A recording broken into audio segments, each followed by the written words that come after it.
Okay.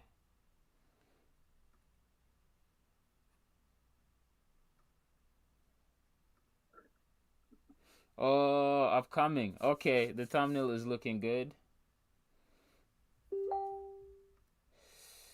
It is. Welcome. Welcome to Spider Society. Episode 01. Save. Okay. Okay. Copy. Let me see. I had a Facebook message.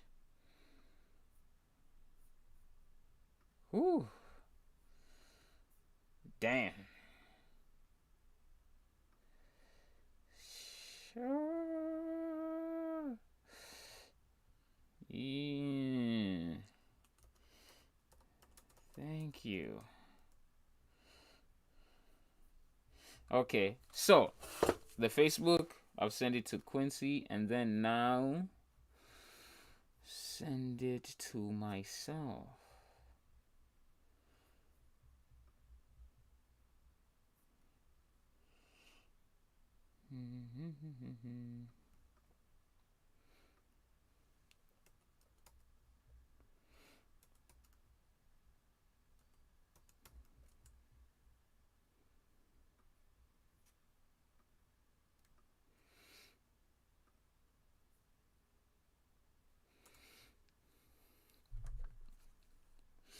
Send it to myself.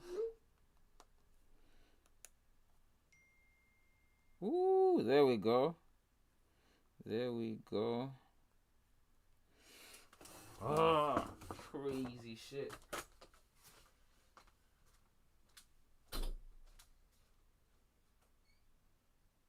Getting every notification except for the iMessages that I need back.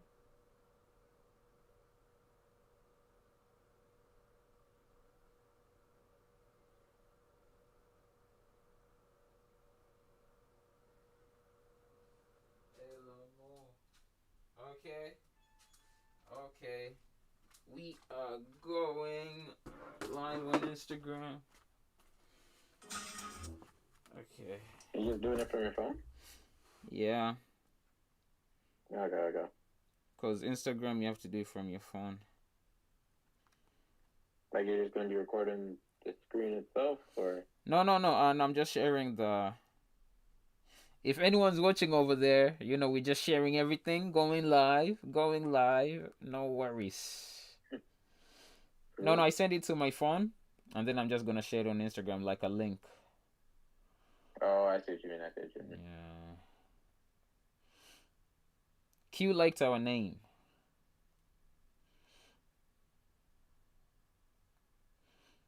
Mm-hmm. Elamo. Elamo. We can't even use music. YouTube will take it down. There's a way to bypass it, but I don't know if it's only for Twitch. Because there's a way where the music can play, but it distorts that part that affects the player, like whoever's reading it, so you avoid it. But I can't be sure if that's true or not. That's And the true. last thing I want to do is get in a strike or some shit. Yes. Going live.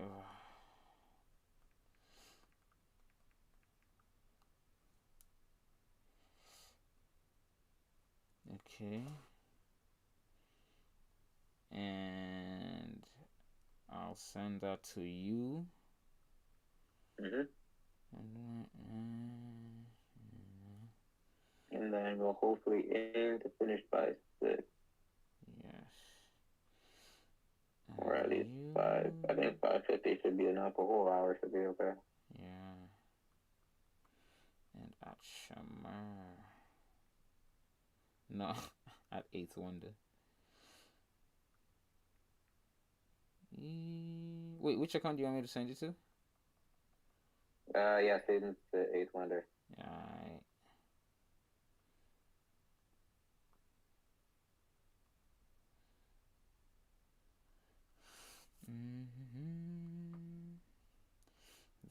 we go.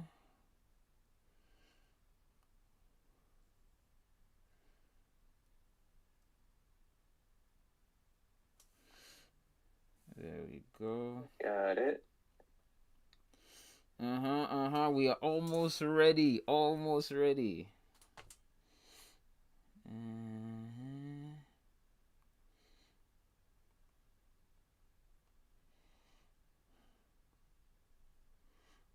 Ooh.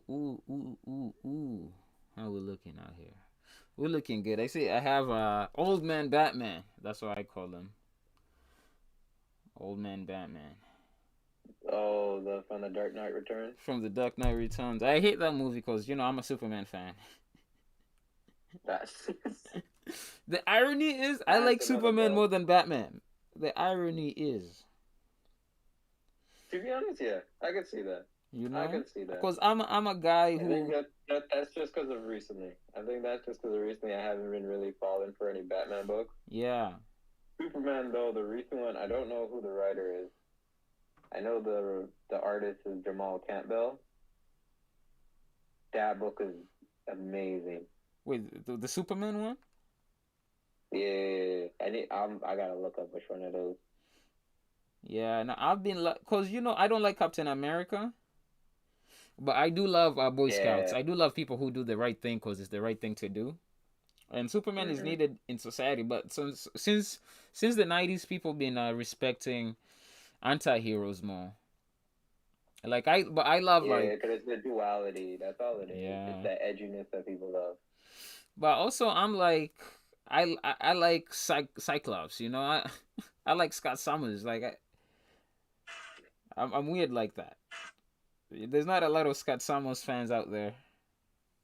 I mean, Scott Summers, he's always been like, well, from what I know, he's always been the one that's been a little bit on the edge. Like, if he say the wrong thing, things gonna turn left.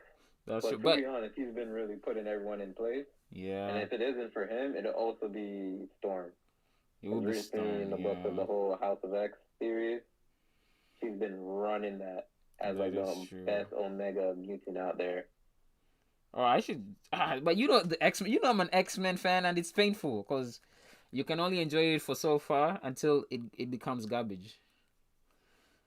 I don't think it's flipped recently. Actually, I haven't seen anyone. I mean, there's only been a few parts in regards to the art, but in regards to story, I don't think anyone's been like, why is someone doing this? Unlike the Amazing Spider-Man series. Like the Amazing Spider-Man. Yo, they say Kamala Khan was doing so bad, yo. Like, even if they killed her at her own book, no one would have known because no one's reading her.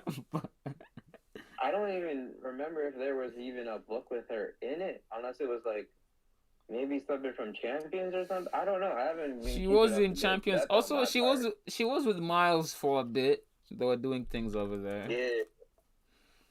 That's what a lot of people were upset about. That was the main part why people were upset about. They were like, "Why is it that it looks like Peter is taking this heavy heart in regards to Miss Marvel's death?" And not when Miles. If there's one character that should be really there first and foremost, it would have been Miles and her team. But there's a whole Miles and I guess we'll discuss that when we go on. There's a whole Miles thing going on because I don't know if Marvel the comics like what's going on with Sony because Sony they've turned Miles into a whole different beast than what Miles was because when people talk about Miles in Spider-Verse and Miles in the comics, they're two different characters. And I read the Miles in the comics. Even the video game Miles is not like this Miles. The main character Miles. That's new, and that's why one thing I love the Spider-Verse movies about. This Miles that I'ma do. Fuck what the universe is saying. I don't even want to spoil, but I'm gonna follow by what I follow by. I'm going by my morals. I'm going by my faith. And at the end of the day, it never comes out of like complete like left turn. You know what I mean? Like Miles, he can trust his actions. He can, but then they made he has so much belief in himself. But then what they made his dad be, and what they made, what they just made him be, I love that. His dad being a captain. This movie might be the best Spider-Man movie. I don't even know. I don't want to go there, but I No, think I'll go there. th- I'll go there straight off the bat. I think this is the best Spider-Man series in the longest time. yeah, Longest time. I think the only thing that I would say competes with it is the Spider-Man game. That's just honestly to me. That's just how it is. yeah. That's just how I see I thought about you when they had the video game Spider Man in there. I was it. like, yo, cause you, my boy, the product, he loves Yeah. that Yep. video games. He played that video game a lot. I think he's buying the new one too. A lot of people I know are buying the one with the statue, the Mm-hmm. special editions and stuff. So I did like that. For sure. Yeah, and I was like, yo, shout out Miles, man. But yes, Because yeah, a lot of people said like, oh yeah, the Miles game feels like a DLC game, but it didn't feel empty. it didn't feel Like you empty. still got a full great Miles Morales story from beginning to end. The game, and did they had the Peter Parker and the Miles story in the same game. Yeah, well, was it? Because how did it go again? It was Miles doesn't get his powers until the end of the first game, Yeah, and then the second, well, let's say like 1.5, which is Miles' story. It was really just to showcase Miles on his own. It was like Peter saying, "Hey, I need a vacation. Take care of the city for me." And I'm pretty sure he just takes care. I think you're only granted majority of Brooklyn, but it's still enough.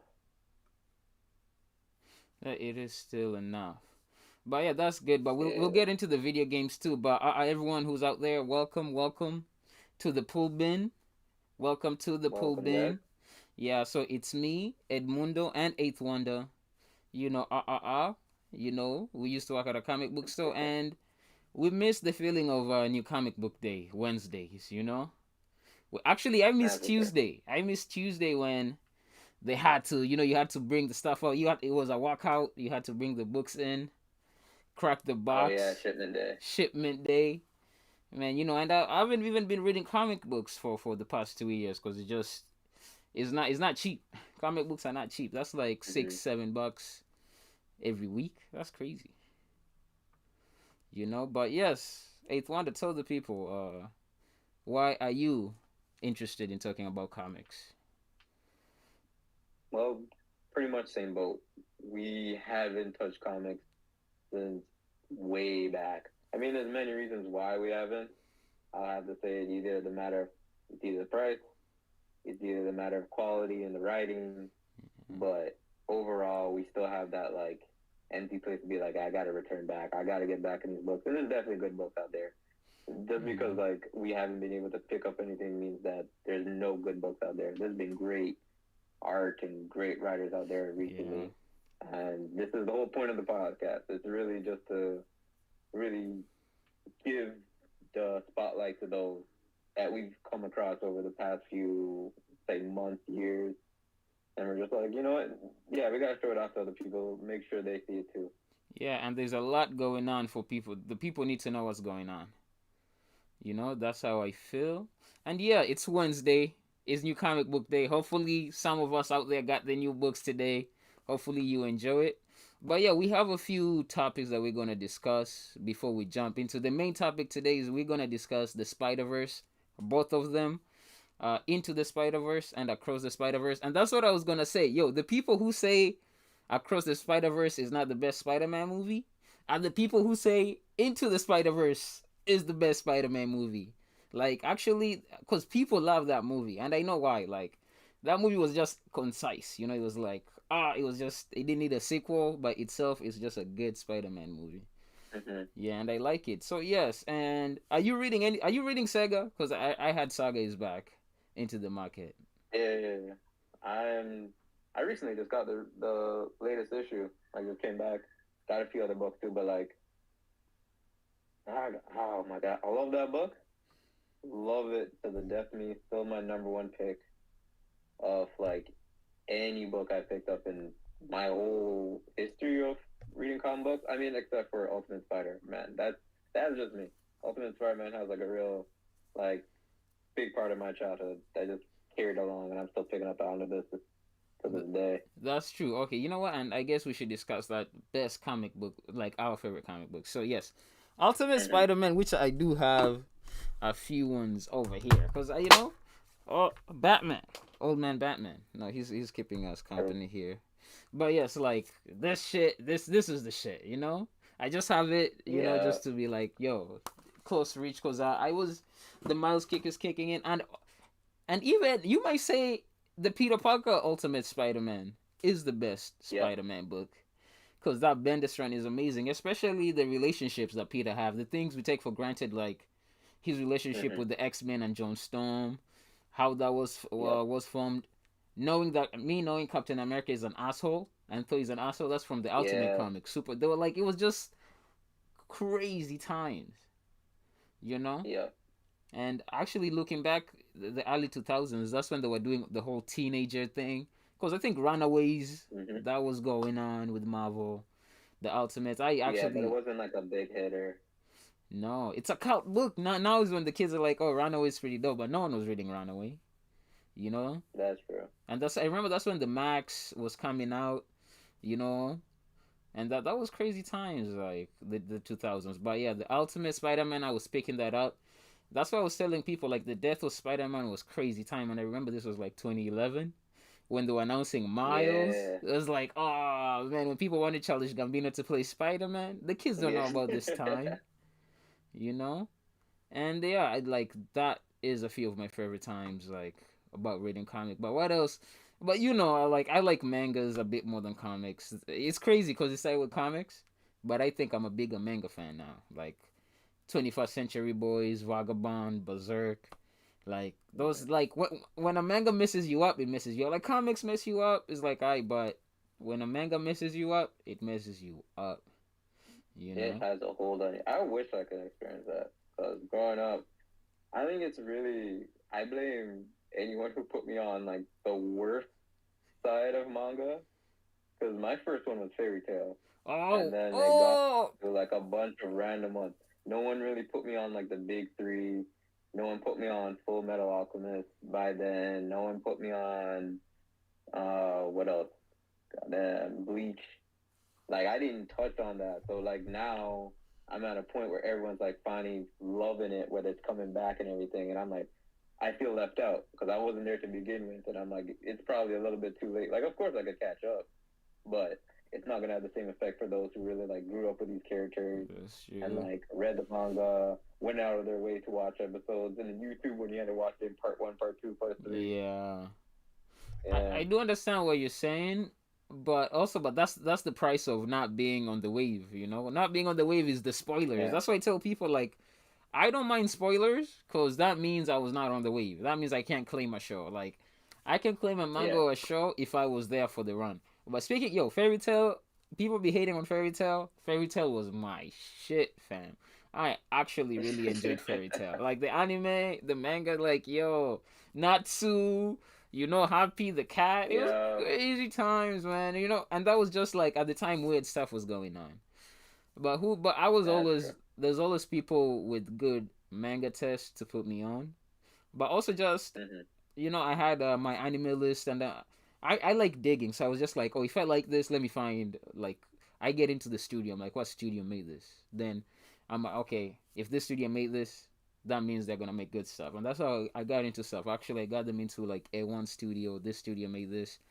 Yeah. Yeah, and it was nice because I used to take care of the manga section. That was my favorite thing when the shipment I Oh read the new yeah. mangas. I was like, oh my god.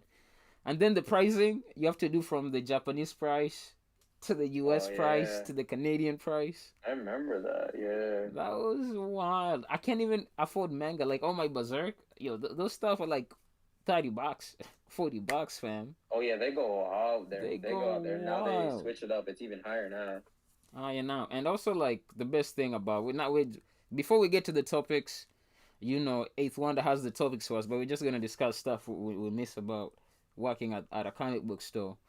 One of the things was like the OGs coming in. I never knew how big Hellboy Yeah. was until the OGs came and we're like, Youngblood, Bendis, all that you like, throw that out the window. Read this. Hellboy is it. Like when we were coming Exactly. up, Hellboy is it. And then it was like, it just gives you another appreciation, like, of the thing. Because people would buy any art he would do. What's the Hellboy writer again? What's his name? I always say he's is it Mark Millet? I'm getting something wrong. Magnater, but we're gonna Google that. Hellboy writer. Nola. Yeah, Mignola or Magnola, how you say it. But Yeah. kids like from the '90s used to love him. Like any book with him, even if he just does the cover, they come for it. They're like, that's how it got. And his world was beautiful. His world was crazy. It's the Hellboy world, and I do love the first Hellboy. I love the first Hellboy movie, and actually I used to have a Mm-hmm. DVD that I had horror movies, and it had Hellboy, it had Harry Potter. You know when the bootleg barbershop DVDs, it was crazy. That was Oh. like five in one type of vibes, and it had horror, and it had like Batman Forever too. It's crazy. It's like the most Yeah. randomest movies. I watched that Hellboy a lot to figure it out. Like it's shot in the city. Actually, like a few actors from it Mm-hmm. are from Toronto, live in Toronto. It's pretty good. But I was saying, yeah, stuff like that. The OGs came to me. That's how I knew how. I never knew how big TMNT is until the OGs came and they're like, "Yo, wait, we had nothing." And then this came out. It was a joke. It wasn't supposed even to be Mm-hmm. serious, but we loved it so much we made it a thing. And that's what I appreciate when like the older heads just put you on game. They're just like whatever you like, throw it out the window. This is it. This is what you need to write. And That was the best part of the day. That that was was the best definitely part because of the it was day. like you had something to look forward to the next time they came back. They Yeah, came back with their own impressions of the story. They would sometimes come in with like, "Oh, I love this. I found this too," and then you come with something new. You're like, "Oh shoot, now I got homework to do." yeah, And then it was a back and forth. The great small talk in the morning. It was a great way to start the morning. That was the best thing about it. I miss those days. Not gonna lie. Tune man. in for our old OG customers. We still thinking of you. Then you know that. Yeah, man. They put us on a lot of stuff because you're just there. You're young. You're like I love Image. Like when I was coming up, Image was what's booming. Like in the 2011s, the 2010s. Yeah. It was all Image or nothing. They had the $9 books. I used to go to the Image section. If this is even before I walked in, I was like I $30. That's 3 books. Yeah. And also Image was hating, but oh man, I'm gonna go back. We're gonna go back. We're gonna start reading comics again. Have recommendations. I got as you can see, we have comics. It's just but once you're like in the world, everything has a meta, and you need to know what the meta is. That's the Mhm. thing. Even with video games, you have to know this is the meta. This is the character. This is whose time it is. Mhm. These are the characters. And Miles is having a few of those things going on right now. But even before that, Eighth Wonder, you have the list of what we're gonna do today. Let's tell the people what we're talking about today. All right. So we can originally. Well, it's up to you here. We can either talk first about the upcoming movies, or would you hmm rather go into your pull bid? I will go into my pull bin, and this is just recommendation. Starting off Mhm. today, so we're gonna give people pull bin so they just so they know. We're gonna say here. We might remind you. We might make a list. We're gonna start a Discord server, so you can join that later. My pull Yep. bin today. What should the people read? You know what? Go read. This is my pull bin right here. Go read. We're gonna start with Miles. We're gonna start with Miles. Go read this, okay? Trust me. And actually, start before this. Start with the Ultimate Death of Spider-Man, cause Yeah. like when we're talking about this canon event, we're gonna get into it. But that Spider-Man, he's the original canon event. Mhm. I'm gonna put that. Also, as I was saying, I read a lot of Image stuff. Let me see what else can the people read over here. Deadly Class. Yo, I need to catch up to Deadly Class, but read the first book of Deadly Class. Everyone should Yep. read Deadly Class. And they used to have amazing covers. I have them on my wall somewhere. So yeah, that will be my pull bin for Mhm. today. Deadly Class, then the Ultimate Spider-Man, the original, the Miles run, Miles Morales, the Ultimate Spider-Man, and I have to give them a manga and read Vagabond. Through recommendation. Ultimate Spider-Man, Miles I love that. Morales, Deadly Class, and Vagabond. Go read that. And Eighth Wonder, what about you? Before I get into mine, so you're talking about Deadly Class. I guess a good I don't know if it's a good recommendation. It's up to you here. You saw the TV show, right? Yeah. Did you love it, or was that I something that you're just hated like, it. nah? Yo, I hated that TV show. Oh my god, that was not my Deadly Class. but I understood that they couldn't do a lot. But it That's true. was That's true. who made, was it Netflix It was or was it no, Prime? it was a TV. I think what was it? It's a channel called Sci-Fi. It Oh, was originally broadcasted on that, and then it only got one season, and then immediately they said like, "Nah, it's getting canceled," and then Netflix picked it oh, up. And I'm finding that Netflix has been the type of person to be like, "All right, if it failed in the market, I'm gonna pick it up. If it manages yeah, to make something of itself, I see it on like Disney Plus, Hulu, or other stuff like that." So I'm pretty sure that's what happened to the show. You It was originally on another show, oh, before it was and on then Netflix Netflix. picked it up. Yeah, Yeah, yeah, that happened to a lot of and then shows. Netflix back to life. Yeah, Yeah, because they did that with Lucifer too. that's true. But the thing is, Lucifer is a good show actually. If you're talking comic Yep. book shows, even though they went left, but it was a good Yeah, show. But that's the thing. I Netflix did just like need that. content. They don't want okay if it's failing or they just need content. They're like I YouTube. just invest in anything really. Yeah. So what about you? What's your pool been? Uh, Off the bat, of course, it's my number one book, Saga. Off the Saga. bat, Yeah. always because it's still going, still ongoing. Releases once per month. Aside from that, let's see what else do I have on my list. Recently, as of today, first issue of Ultimate Fallout has come out. Mhm. It's the return of the evil Reed Richards coming to the 616 universe. Not sure why, but it is written by Jonathan Hickman, so as soon as you see his name, you can trust it. Art is good as well too. Okay. That's good. I think that's all I have on my list. I think that's Saga, Ultimate Fallout.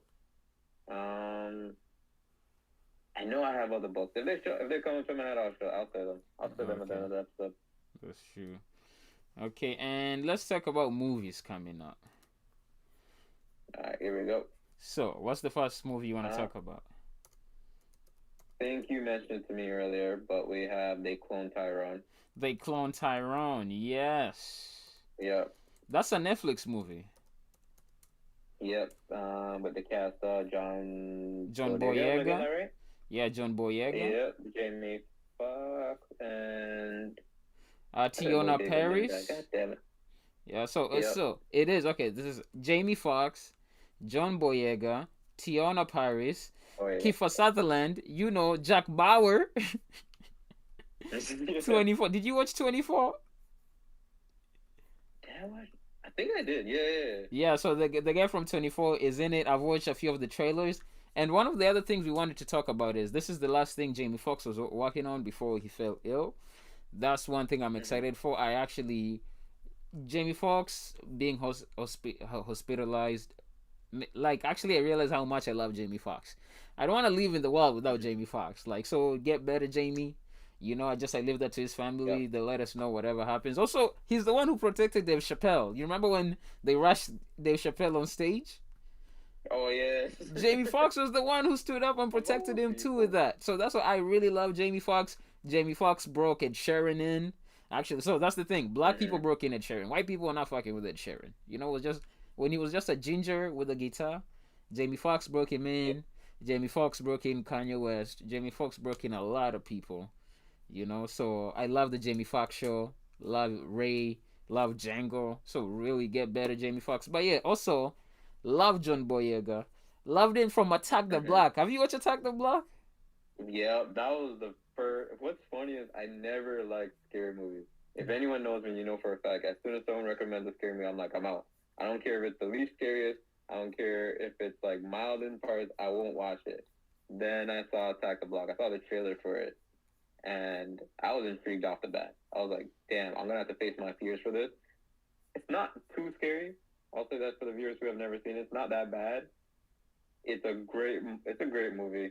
I think that's one thing that not only did this movie, but also going back to They Clone Tyrone, there are original films that are like completely understand the concept of sci-fi and mixing that with the black cast and the whole neighborhood of itself, the whole environment of itself. We definitely need more movies of that. But gladly we're seeing that today. We're definitely seeing that in this era from, as we're going to talk about, the whole Spider Verse movie.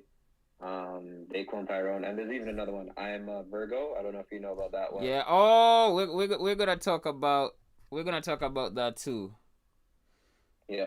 Yeah. View is wait. Let me see this. We got that. Mm-hmm. So yes, that's going on. No, we're gonna talk about that. What, did you send? Someone sent me Mm. the trailer for that. Did you send me the trailer for that? I think I did. As soon as I see those films, I send that everywhere, so I must have. Okay, cause I seen the trailer yesterday. Looked really good. It's the same guy who did Mm-hmm. Sorry to bother you. Yeah, yeah, the The director. same Yeah, that's it. director. So it's man, it's a black kid and he's like 13 feet tall.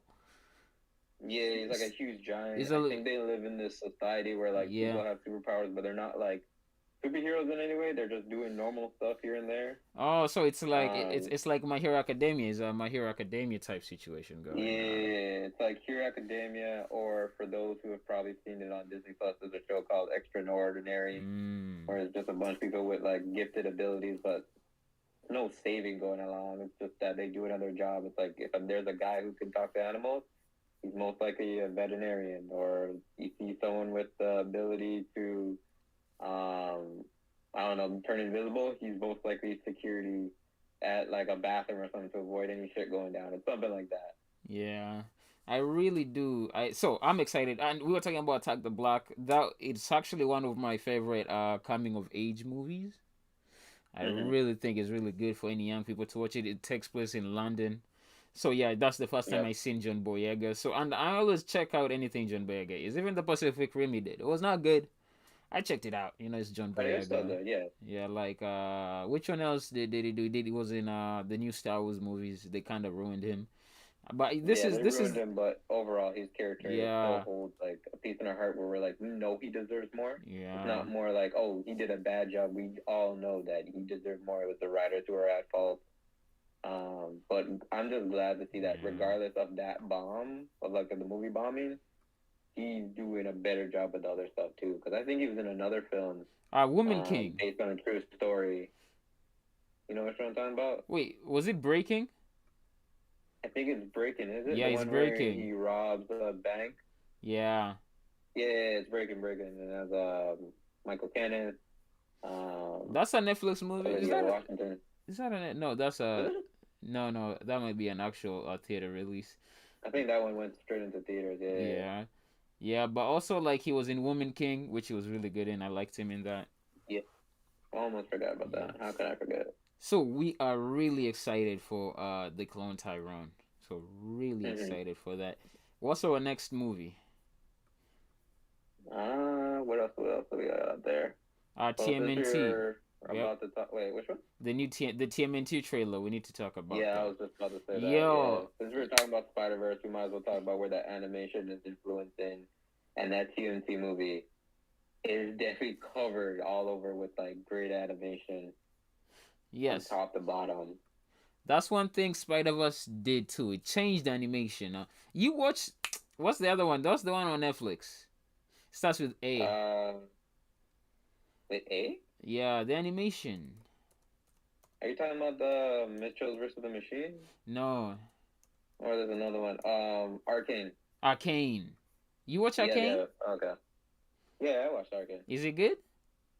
It's really good. Should I From watch Arcane? like I said, from yeah, I saw you watch Arcane. Okay, I might check. A People, lot of that's people love another the show. recommendation. Of course, they're saying like, "Oh, please don't get influenced to like jump to league just because of the show." But overall, the show does a great job of just animation is great, storytelling is excellent, up to par. Like I was really shocked about how they really aligned the whole plot, Yeah. where I was completely lost in it. Not lost where I'm like, what does this mean? But more in the sense of like, what is this going to mean something in the future? And then see it tie up, like it actually comes with like an actual good ending. I was like, okay, this is good. It's all tied up at the end. There's no loose threads or anything like that. I love that they did that. And it did get announced for season 2, so I'm looking forward to that too. So I'm gonna check Arcane out too then. So yes, and Hmm. that style Spider Verse started that, and also remember, Into the Spider Verse, that's a Oscar winning movie, best Yep. animation. Never forget that. Never Yep. forget the shit Miles has done here. I'm gonna read yo That means a lot now. That definitely means a lot that. for any film outside of Disney to get an award like that. You know it means a lot because Disney has always been on a roll, like back to back to back. So if you break a Disney streak, you know you changed the world in one way. Yo, and Spider Verse kind of made us look at Disney animation and be like, eh, eh, Yeah. Yeah. you do more. No, this is not good. Yo, we were watching Across the Spider Verse, me and my boys, before we jump into it. We're gonna spring Hmm. it all over, but it was blowing my mind, fam. I've not seen these things before. Like I haven't Yep. seen this before. There's no like reference to this. What I'm seeing, like this is the best digital art movie I've ever seen. You know, I and know there's similar movies like that, but they don't get the love and the respect that it deserves, and then it flops in the market. that's true. But they don't do So, that because though. I remember when no, not Across, when Into the Spider Verse was introduced, Yeah. I was like, I don't want to touch this. I remember I was like finicky about it. I was like, because Sony wasn't doing anything great. Um, I think at first it was announced as a Spider-Man movie, and I'm like, well, we just got. I think this was around the same time as Civil War, so I'm like, we Yeah. just got him in MCU. Why do we need another one? Like you're just 2018. mixing up things. Yeah. And it was And right after then Homecoming. I think it might have come out yeah. same year. It was Homecoming of one of the Spider-Man movies. And the thing is, and came out the same year as Black Panther 2, which is crazy to think Mm-hmm. about. But yo, I watched it. Me and my boys went. Yo, I don't know, something to you. It was Miles, and I was just like, I have to support Miles, and I went. Yep. Crazy. We were mind blown. We didn't know. We were like, when you leave the movie theater and you don't even speak, you're like, I don't know what's You just going came on. up with a great experience. You're like, that's a memory that I'm gonna keep. That is a memory I'm gonna keep. There is, I only have like probably 4 or 5 off the bat that I could think off my head of experiences where I went in the movie theater, came out, and I'm like, I have no comment. Like you did your thing right there and then. I have nothing to say. Keep doing what you're doing, and that's it. Even if that's the last one, I'm good with it. I'm good with whatever you put down. That's what I'm saying. And that's okay. So, speaking of TMNT, I'm going to read the Mm-hmm. cast. Okay? Jackie Chan, Splinter. Yep. Seth Rogen, Bebop. Nicolas Yep. Cantu. I don't know this Nicolas Cantu individual. What? Oh, he's from Gumball. Okay. I know this you. He's a Yeah. Gumball you. So I know him. I That's like what him. everyone's saying about this TMT movie is that everyone loves the fact that we're finally having a cast for the Teenage Mutant Ninja Turtles, and they're actually like kids. They're like Yeah. actual teenagers now. Because before they were like grown ass dudes. Let's be honest. No. At So, most, they're probably like they sounded like college kids or some shit. no, they were not But this young one, people. it really feels faithful to what the TMT kids have been throughout our whole time, even from reading comics, watching TV shows. Like the whole attitude that they have, it's perfect, completely perfect. It is perfect. And what? So who else is here? John Cena, Rocksteady. Mhm. Mhm. Micah Abbey, Donatello. They have Mhm. Brady Noon. He's Raphael. Shamon Yep. Brown. He's Shamon Brown Jr. He's Michelangelo. Actually, they have a few black youths playing Donatello and Michelangelo. So I like that. Yeah. Also, Ayo, how do you say it? Ayo Edebiri. She's April Mhm. O'Neil, and you know what she's on?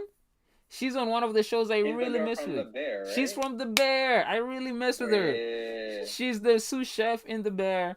I really mess with Yep. her. I hope I said your name She's right. getting a lot of Yeah. praise lately. Ayo It's the Adebere. Bear, Abbott Elementary. Yeah. Um, she was recently in the new season of Black Mirror too. Yeah, So she's she's in getting Big a Mouth. her resume is full. She's in Big Mouth too. Yeah. She's also in the Thunderbolts movie that's coming up. Oh shoot, yeah, I forgot she was casted in that. Yeah. So yeah, okay, she's April O'Neil. Ice Cube is Superfly. Yeah. Okay, Post Malone is Ray Fillet. That's Okay, funny, Paul but that's great. Rudd is Gecko. Yeah. Okay, Giancarlo Esposito, Boxster. Hmm. Yo, this cast, Hannibal Buress is Frog. Yo, this cast is tight, fam. This is a What's great about this cast is to know that they have it's full. This is an all-star A+ cast, and to even know on top of that that this time, how do I say it?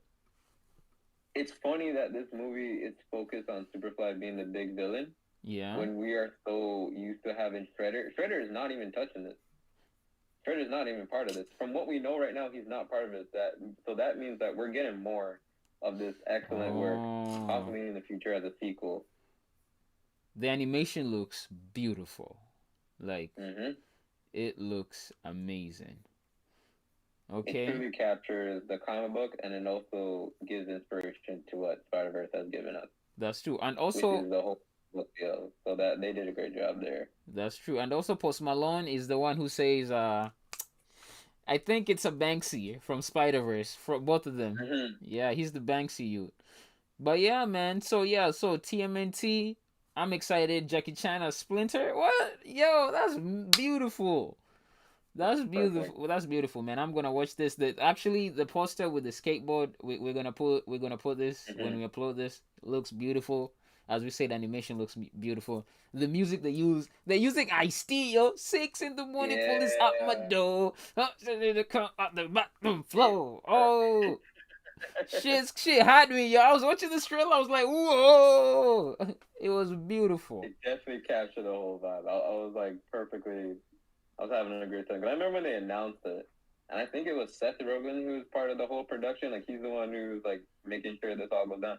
He's been on a roll lately. He's Because been not on the only does he roll. have this, he's the one who's put up Invincible, and Oh. there was another thing that he did. No, I can't remember. He did I think he's something. also part of the Boys. I could be wrong on that part. He's a producer now. He does been producing Yeah, a lot. yeah, yeah. Yeah. Also, you know what I'm thinking? The Rise of the Teenage Mutant Ninja Turtles was also not bad.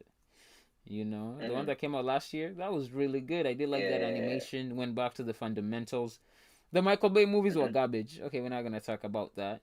But you know what's crazy? Rise of the Teenage Mutant, Rise of the Teenage Mutant Ninja Turtles had Brandon Yeah. Michael Smith. You know, No. he's from Sony with a Chance. The black youth Oh from Sony with a shoot. Chance. Yeah. Yeah. Last time I saw him, I was watching You're the Worst. You're He's the on that worst. show. It's like a whole romance comedy series. I love that show though.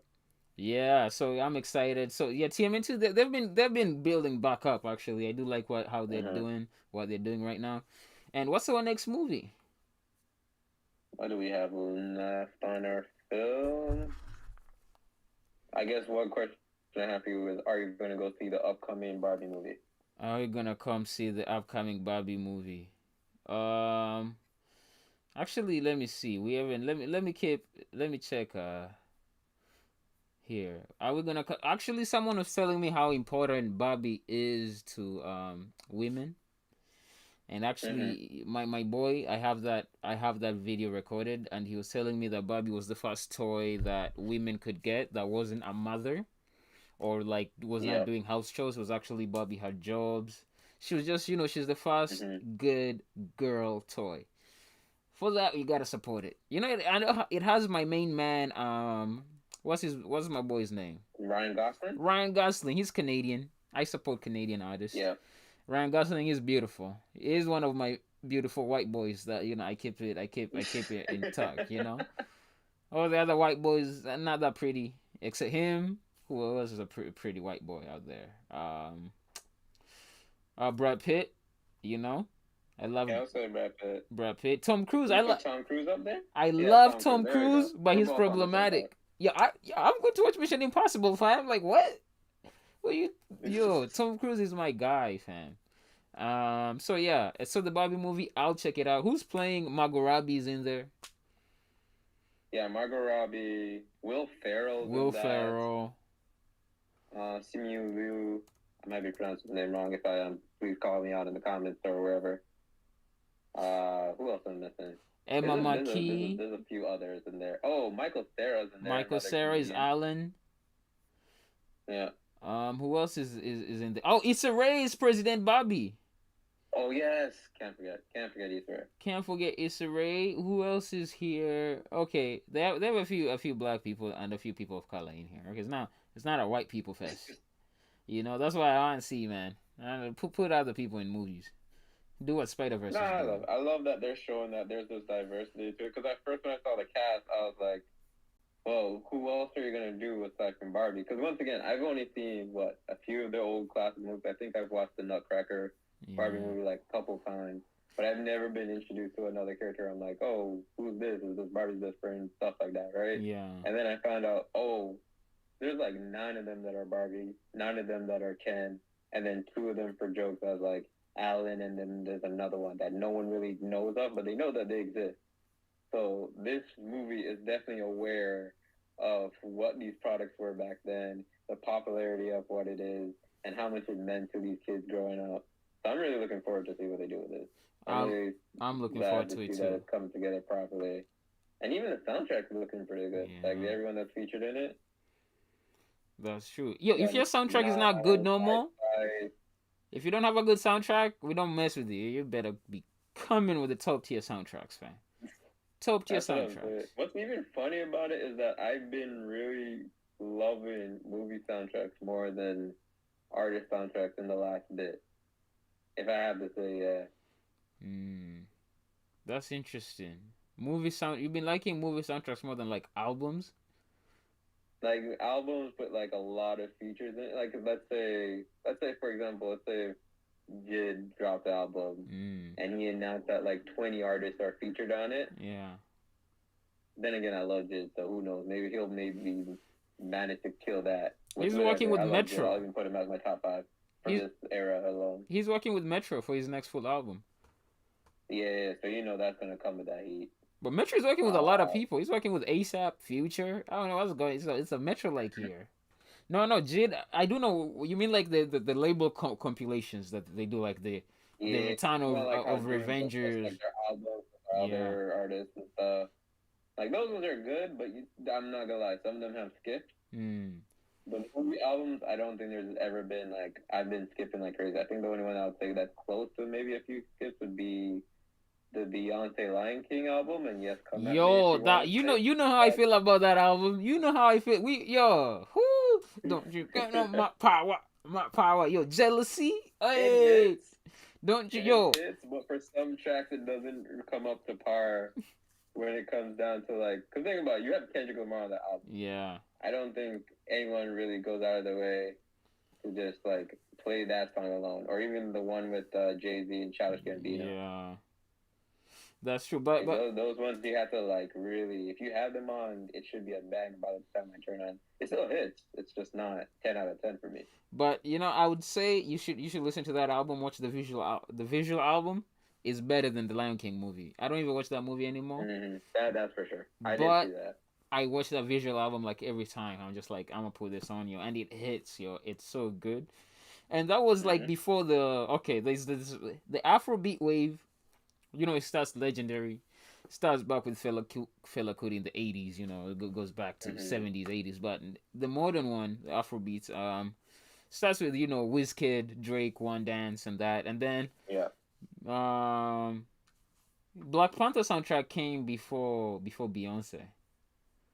Yeah. Yeah, but also who was doing GoldLink was doing Afrobeat before anyone else. GoldLink was on that. Which we don't fuck with GoldLink. We all pretty much listen to. Yeah, we don't fuck with GoldLink after the Mac Miller stuff. But if we're gonna talk to influence, GoldLink and Kaytranada were making Afrobeat for his albums, which were hitting. Like, oh, my baby don't vex so. Oh, my baby don't vex so. I even have the album like right behind me. Yeah, that shit was crazy. Baba, yeah. Yeah, Baba, and then after that was Beyonce, Lion King, but Beyonce came up with the Amapiano too before anyone was on it. One thing I'll give Beyonce is she knew something was going down with South Africa. So she was doing a lot of she was Moonchild. She was doing a lot of South African features, and she did a whole African feature, which respect to Queen B. But what are we talking about actually? How do we go to a Beyonce? We are in a Beyonce segment right now. We were talking about soundtracks. Okay, the Beyonce Yeah, soundtrack wasn't soundtrack. that bad. Okay, we're not gonna. The Lion King. Okay, it's not bad, but all right, It let me has put it into this skips. It perspective. does have skips. If we're gonna rank it, Mm. let's say if we're gonna rank it, right? And you have, I'm gonna put this in like a top 5 category, and you're gonna reorder it for me. You have the Black Panther album, Mm-hmm. right? I'll put Metro. Should I put both the Spider Verse albums in there? Yeah, cause they're different. Okay. Yeah, they're different. So let me put those two in there. So you got 3. Mm-hmm. Um, dang, who else did I gotta put in? Let me check my list. I was even thinking of maybe Creed 3. With the That Beyonce was like album. really Dreamville.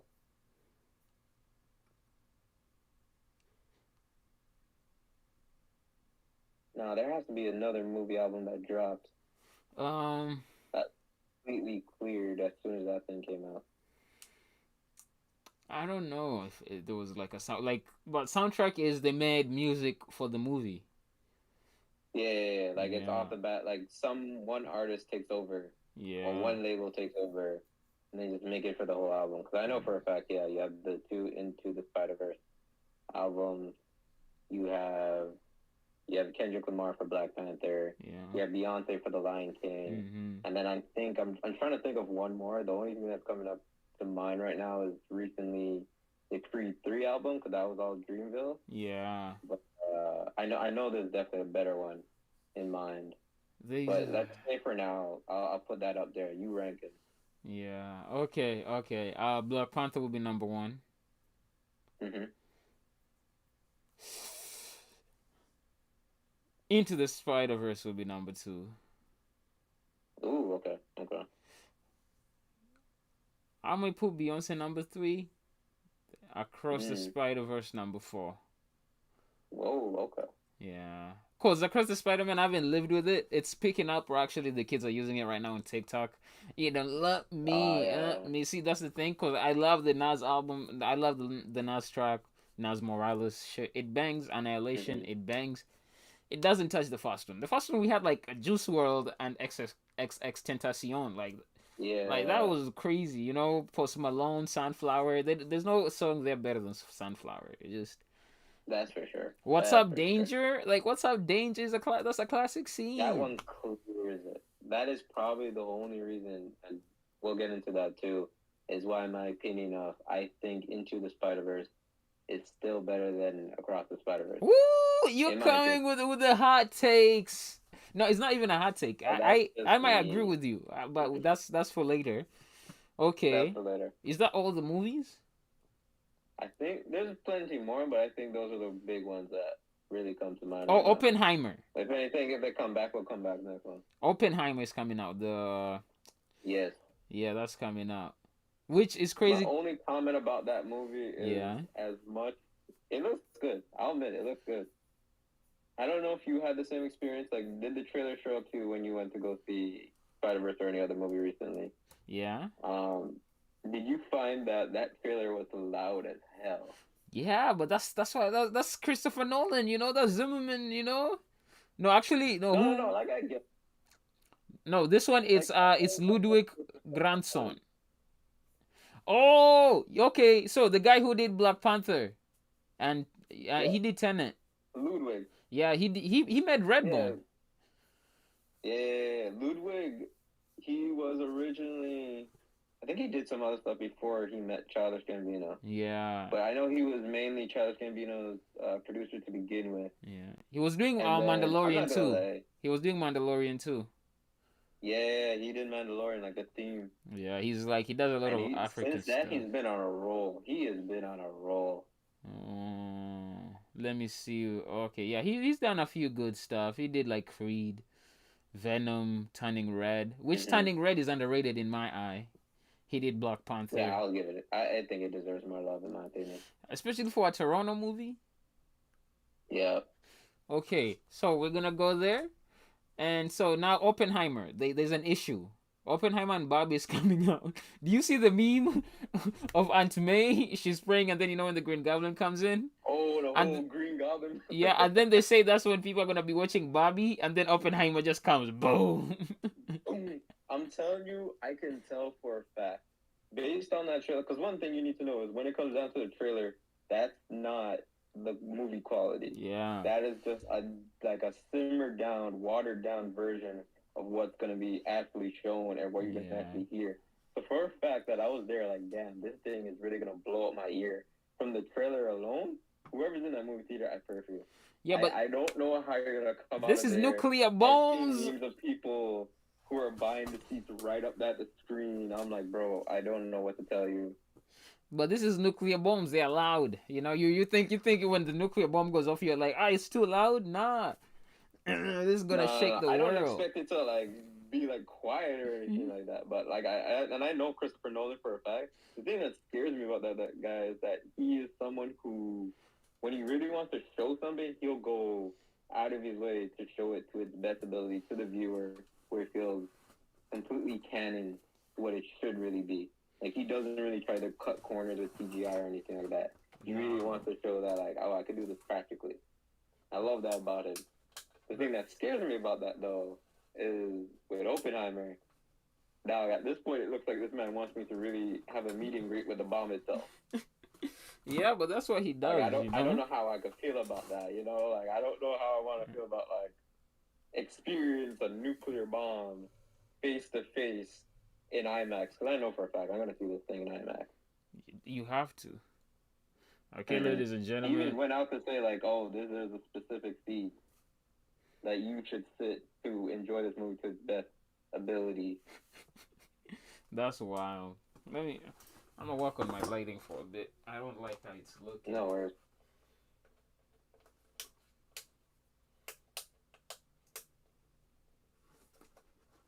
There we go. That's better. But yeah, I have to watch. Actually, I haven't watched every Nolan movie. Was I last Nolan movie I watched is Tenet. Before that, I did not watch the one with the One Direction. What's it called? I know what you're talking about. With Harry Styles in it? Yeah. Which one did he do before that? It's called. I know. It wasn't Don't Worry, Darling. Oh, Dunkirk. right? Dunkirk. My boy told me I should check it out. I should actually watch the movie. I might just, man, I'm tired of this Wild War white people stuff, man. Show me some good stuff. But I'm up for Oppenheimer. They make some good stuff. Because even going back, like recently, I think this was probably like a year or two back. I came across The Prestige. That movie's amazing. The Prestige is amazing. No, I love Nolan. Amazing. Nolan is one of my guys. Like The Prestige, that was the best magic movie we've ever seen. Mm-hmm. And you know, actually, I don't think any movie really topped that for me. And Christian Bale is underrated in that movie. Actually, I think he's amazing. Maybe best performance. Same thing with Hugh Jackman. Yeah. The whole cast is amazing. That's the best Hugh Jackman movie I've seen. In my opinion, that's the best Hugh Jackman acting I've ever seen. Actually, no, people say Prisoner. I need to watch that one. Yeah. Because I'm recently finally moving away from like the big blockbuster movies and trying to find all the underrated ones.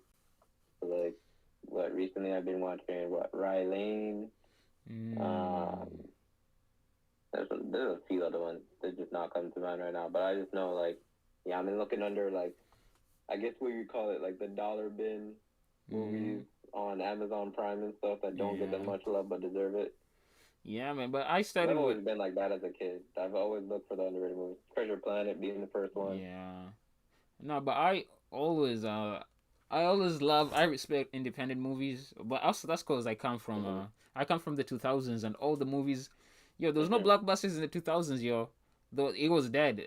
All the movies in the 2000s, man, it was all independent movies. All time Kill Bill, No Country for Old Men, The Big Lebowski. That's the shit I grew up in. Looking back, I was like, and that's why people wonder like why I am like the way I am, and I'm like, yeah, it's cause, come on, man, I came from the 2000s. Like, blockbusters were not it.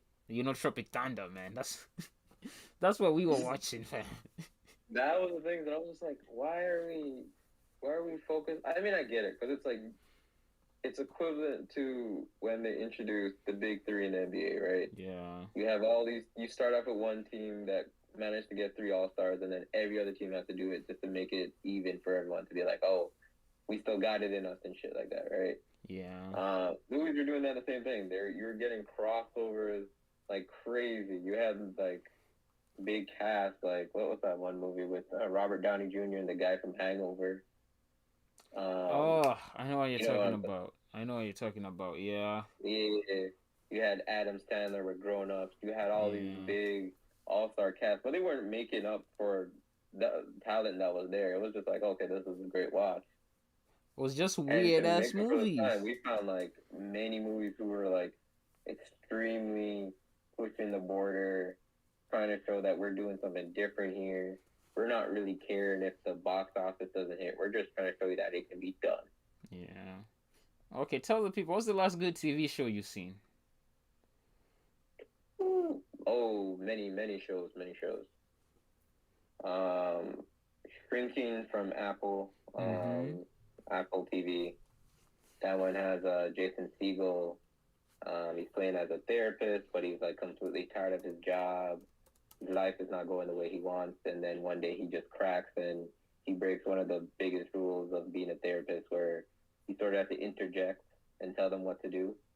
Like that's the one thing that you're not allowed to do as a therapist. And he goes out his way and he thinks that it's helping everyone. That's a great show. It also has Harrison It has Ford. Harrison Ford. And, yeah, and then it also has what's her name again? I've been loving her in movies and shows lately. Which one? Jessica Williams. I don't know if you come across her. Jessica Williams. What she was in? She was in the Incredible Jessica Williams. Yeah. Yeah, Intergalactic. Yeah. Intergalactic. She was also in one of my favorite depictions of her roles is Love Life season 2 with the guy from Mm. The Good Place.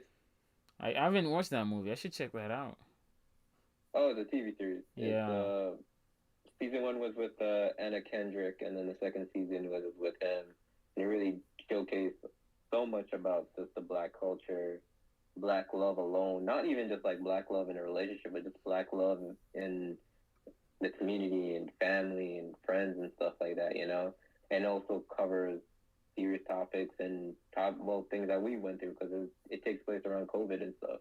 So Yeah. it makes aware of that. I love what they did with it. I really love what they did with the show. I hope it gets to season 3. There hasn't been no announcement if it got canceled or not, but it definitely showcases a great depiction of what a real relationship is in our society. Oh, but it's It's not HBO just one though. and done. Yeah, it's HBO. HBO is called like it's shrinking right now. They're cutting shit, Yeah, so that it might be cut. they're putting a lot of good projects, which I'm a little Yeah. bit sad about.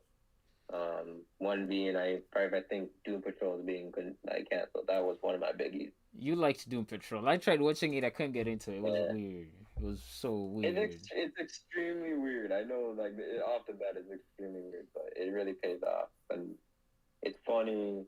It's also emotional. It's extremely serious, and I love Doom Patrol even before the TV show. I Yeah. love its depiction of like what happens to superheroes that like actually have deformities and actually have connections to like real mental issues, or just like things that we can't control in life, such as anxiety, um, appearances, bipolar identities, and stuff like that. Like, how do you tackle something like that? And they do a great job of doing that without it being such a targeted, sort of like the X-Men. Like, as soon as you have like a different appearance or ability, they come at your neck. Doom Yeah. Patrol really shows you how to embrace it and make it part of your identity. And it's a great show. I'd recommended that to anybody. I'm gonna check it again. So you've recommended three shows. You say The Shrinking, Yeah, Shrinking, Doom Love Life, Patrol, and Love Life. Doom Patrol, and I think last on my list, this would take the cake as probably my favorite show in the past 2 years. Mm-hmm. Ted Lasso. Ted Lasso. Yep, great wholesome show. You got your, once again, great balance between comedy, great balance between serious topics, and I think the best way I could describe it as is that if you like shows like Haikyuu, or like I'm forgetting Blue Blue Lock. Lotus, Blue, yeah, Yeah. It's pretty much like something like that, where you have the balance of serious games and just their side on the life, like just real life shit. Yes. That's pretty sick. Okay, actually, I might check that out. I might check the Ted Lasso one too. I've been hearing stuff about it because that's Apple also. Hmm. So Apple is coming up with good shows. That's what I've been hearing around, the grapevines. Yeah, because I was worried about it because it was around the time where everyone was announcing that they had a streaming network. Because you had Yeah. Peacock, you had Apple TV, and then there was Paramount. And at that point, I'm like, there's already the big three. We already have Netflix, we already have Amazon Prime, there's Yeah. already HBO. Like, what are you bringing to the table for me to switch over? And then Apple TV sort of came up with a big Mm, bang, and I was like, all right, you got me. Because they also gave me a trial too. So I was that's like, okay, true. I'll check Yeah. this out. The only And one Eric losing, Sigma. the only one losing is Netflix, because they don't have studios. Like they That's don't. true. Apple is new, but they have money. They're the richest company ever. That's true, yeah. And then who else is crazy? Disney, they can't lose. They have the biggest catalog of movies. They have Mm-hmm. Fox, and also Paramount. It's Paramount.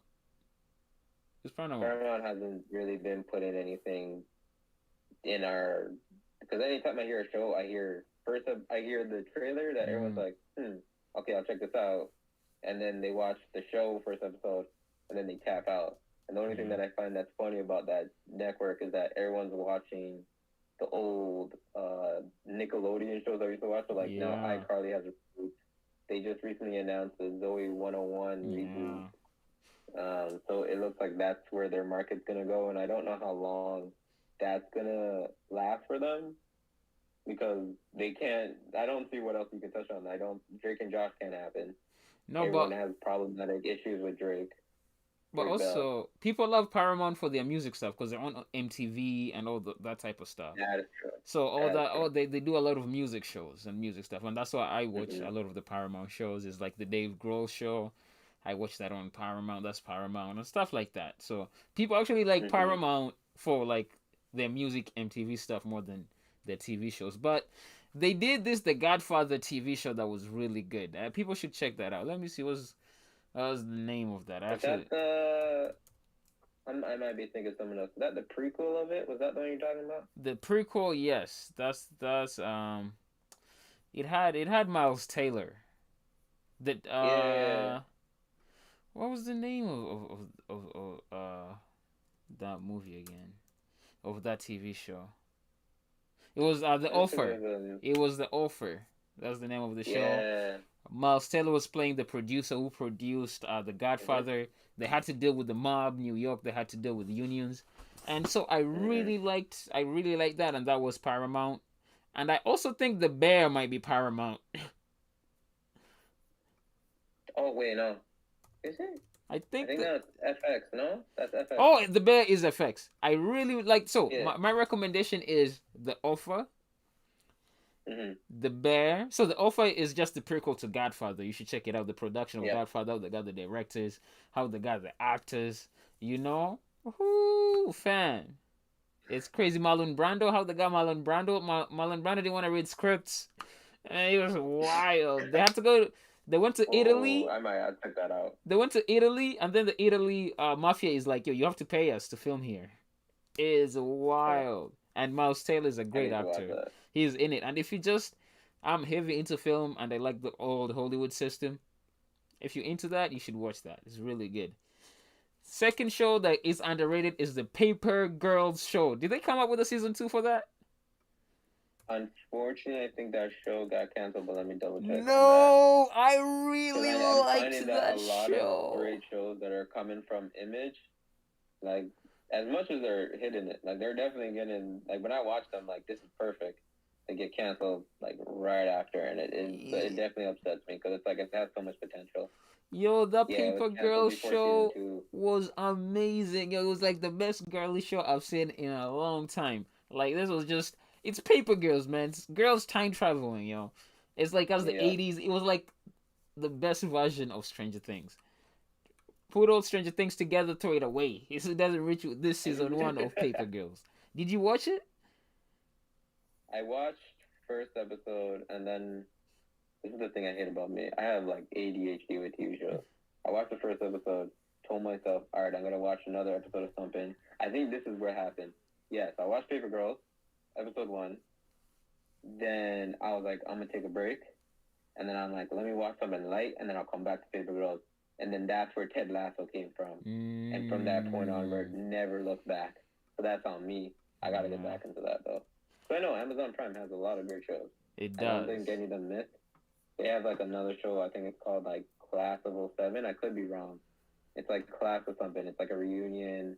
I could be wrong, but it's like an all-girl school. And from what you understand, there's a lot of tension going on at this reunion.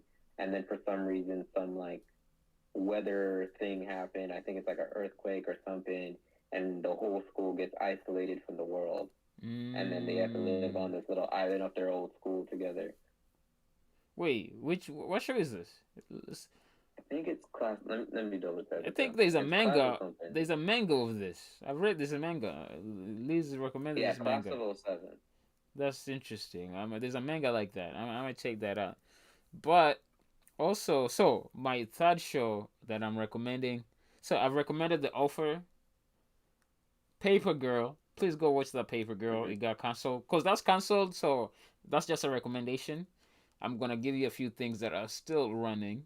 The Bear season 2 just came out. The Bear is beautiful. Like if you love cooking, you're into like cooking movies, cooking TV shows. You know you're a Ratatouille type of guy.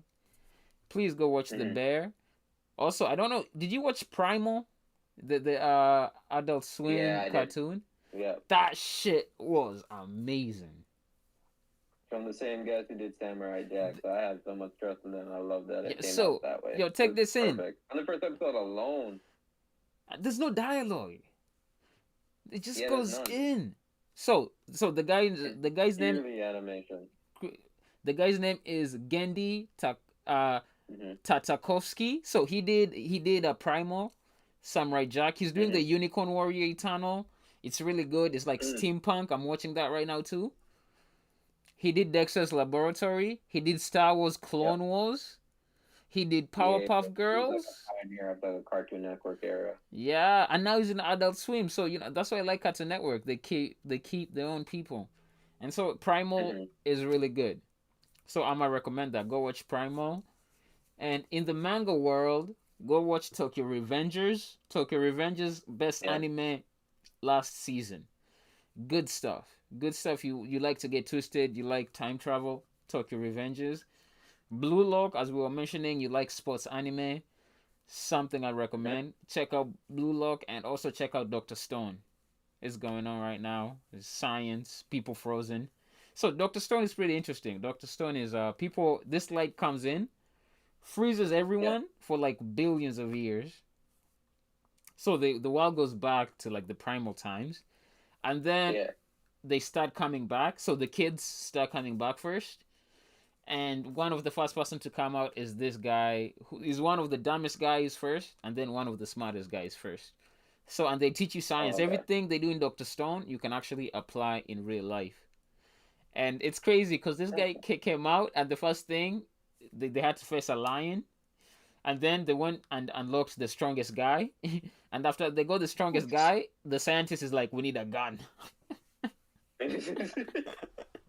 Because the guy had more... because he had more power than him. The guy punched the lion. And then this guy's like, oh, shit. Oh, my God. We need a gun. So I'll recommend Dr. Stone also. So please check that out. And since we have the TV shows and movies out, what's the next? I guess now we can start discussing Spider-Verse. We'll go on the Spider-Verse. And from this point, I mean, it should be obvious. It's in the title alone. Just be careful. This is all spoilers. We're going to go all through it. But we're gonna start with no spoilers, We're gonna start. I mean, the way I could start with no spoilers is like, okay, how would you review it? I think we both probably have the same vote here. That's true. How would we review it? How? Oh, off the bat, 10 out of 10. 10 out of 10. Okay, so this is the review. This is the Across the Spider-Man official review by your boys. Out of 10, I would give it I might give it a 8.5 to a 9. Yeah, it's really high for me. Like That 8.5 was to a fun. 9. Like it's right now it's 8.5 cuz Into the Spider-Verse is at a 9. Okay. Yeah, Into the I Spider-Verse initially have other questions about something else, but all right, I'll go into that after. it's a 9 for me. Mm. This might be the best spider. The only reason this is I have to be. I hate it to be that guy. I hate it to agree with the people. It doesn't end. I can't give it a 9 if it doesn't end. If I have to watch another story, That's another true. movie to complete this, it doesn't make sense. You know, That's true. it's not a 'Cause I complete think that's movie. one thing about with the superhero movies recently, and this might be coming from. I think MCU fatigue sort of carries over with me with this movie Yeah, because I know this movie has nothing to do with MCU, but that MCU fatigue did have something where like all these TV shows sort of tease so much, and then the end it teased us with more stuff that we had to wait for later. yeah, So coming into Across the Spider Verse to see that again, as much as it was great from top to bottom, I was sort of like, I didn't need this right now. I sort of needed a break from this. Really wanted the conclusion, but of course they did tell us in advance, like, yes, this is gonna be a part one. yeah. Part two is the next year. We I'm are just glad that it's tired not of too that part far one, away, part two business. but We are tired I of get that it. part one, part two business. You know, I get it. Because to be honest, when was the last time we've ever come across a part one, part two series since aside from MCU, I guess it would be what Twilight and Harry Potter, Harry Potter. Hunger Yeah, Games, yeah. Divergent, I mean, I don't think anyone went further with that The version. Fast and Furious. Yeah. You know, Wait, you talking about like the recent one, or we talking? Yeah, the the recent one, recent right? one. Like Yeah, Fast X. yeah, And that doesn't really count in my book. yeah. That's like we have like 5 movies. So they're doing this part one, part two business that they don't need. There's no reason. Twilight. Don't don't hate on Twilight. They did it first. They're the original. No, no, no. Of course, I give it respect for No, no. I'm respect. just saying to the people out there in the comments or anything. Don't hate on Twilight. They're the original Yeah, part yeah. one, part two people. I did watch both of them. You didn't need to watch it. It was fucked up. They only needed one movie. But I like the Twilight movies. Ironic, not even ironically, I personally New Moon has one of my favorite soundtracks. It has Bon Iver, Okay. fam. So I really love. But what do you give Across the Spider Verse? Okay. So if off the bat, in my head, yes, 10 out of 10. Hmm. However, if I had to put in a sense where I can only give one a 10 out of 10, one a 9, you know what I mean? Yeah. Into the Spider Verse is definitely better. That one is definitely 10 out of 10 for me because I think my biggest worry when that movie came out was originally at first they were promoting it as a Miles Morales story, so I was like, this is perfect. Then the advertisement was starting to show that there's going to be other Spider-Man in it, and I was like, so they don't really have trust in Miles. They're sort of adding these other characters to sort of boost it up because we've seen a bunch of movies do that. The Flash has done it recently, where you're bringing back Michael Keaton as as Batman to make the Flash look a little bit better, like to bring more audience in, right? So I Yeah. was like, ah, shit, they're doing it with this movie, but at the end of it all, Into the Spider Verse really showed that from beginning to end, it is a Miles story. He really That's holds his true. own. You see the character development throughout. The animation is beautiful. The music is practically uh, created for him. Like when you listen to the soundtrack alone, you know that's coming from Miles as a person, Miles' culture, Miles' city in New York. It speaks. It all yells out that it's for Miles. So you never get lost in things like, oh, is this really? Is it a Peter Parker story? Is it a Gwen story? No, it's strictly Miles. And the second movie does that well. Pretty does that as well. Yeah. The only thing that I find that it loses, and as you said, it has a to be continued, and it found that that last scene really gave me more questions than answers. Yeah, I love that scene. I was see the thing is the more faith you have in a director, the more faith you have in a franchise, the more you don't want to think Mm-hmm. about the movie. You just want the movie to tell you things. That's how I was in the Yep. movie theater. I wasn't connecting dots. I was just watching this. I wasn't like trying Yep. to look for Easter eggs or whatever. I'm just like I'm gonna watch this because I have faith in these people. They're gonna give a good movie. They're gonna make a good movie. Mm-hmm. So I was I was just going with the flow. I was not connecting dots. I was just like, oh shit, oh shit, I was just oh. vibing. I was I just, was just vibing. oh man. I was like, Miles is not gonna get home. And so before we get into that, I do have. I'm gonna check my phone. I have a list of reviews. I'm with you. That's why I give it an 8.5 because it's not complete, and it that matters. People say that doesn't matter. It matters. Mm-hmm. Okay, and then now I do have a list of my reviews. The Spider-Man review. Okay, so first thing I'm gonna see before this, Into the Spider-Verse was the best Mm-hmm. animation I've ever seen. Changed Yep. one best animated movie. Changed the animation game. Everyone is doing that animation Mm-hmm. right now. This movie is now the best animated movie I've ever seen. And if you don't know animation, you won't know that. This That's true. movie this movie is so crazy. This is the most comic book accurate movie I've ever seen. Yep. Like, yo, that when Gwen Stacy when it just opened up and you're in a Yep. world, That scene alone with whoo, the watercolors the and everything. That's the one watercolors. thing I love about the Across the Spider Verse movie is that I find that, especially because we were talking about HBO Max and stuff, and the whole thing about how HBO is canceling shows, and majority of those shows are animation. Majority of those shows are like great animated shows. Netflix is also doing the same thing. A lot of channels, a lot of streaming services have been canceling animation that have so much potential of being something better, and it really hurts the viewers to know that like their favorite stories are not being completed. Because I even remember a lot of people telling me, for those who loved like Steven Universe and stuff, there was a period where it seemed like Steven Universe was gonna get canceled, and people were losing their shit Oh, to know that like, oh, it's gonna get yeah, canceled there. So imagine something like that. That would have been crazy to know that like a story like that would have just ended out of nowhere and that's no one would get the true. conclusion that they wanted. When Spider Verse came out, and especially this one, it really feels like a middle finger to everyone to know that, listen, you can make all those live action movies you want. You can make all those adaptations that you want, but nothing will really capture the love and respect that the source has than animation. Because there's some Nah, things that you can't do in live action. I think a good example of that is in the recent Little Mermaid movie. yeah. I give that movie a 7 out of 10 because as much as the land scenes are good, everything CGI from like Sebastian, the fish, the underwater stuff, it doesn't even come up to par to what Avatar did with those water scenes. Yeah, but Avatar had So 20 it's like years though.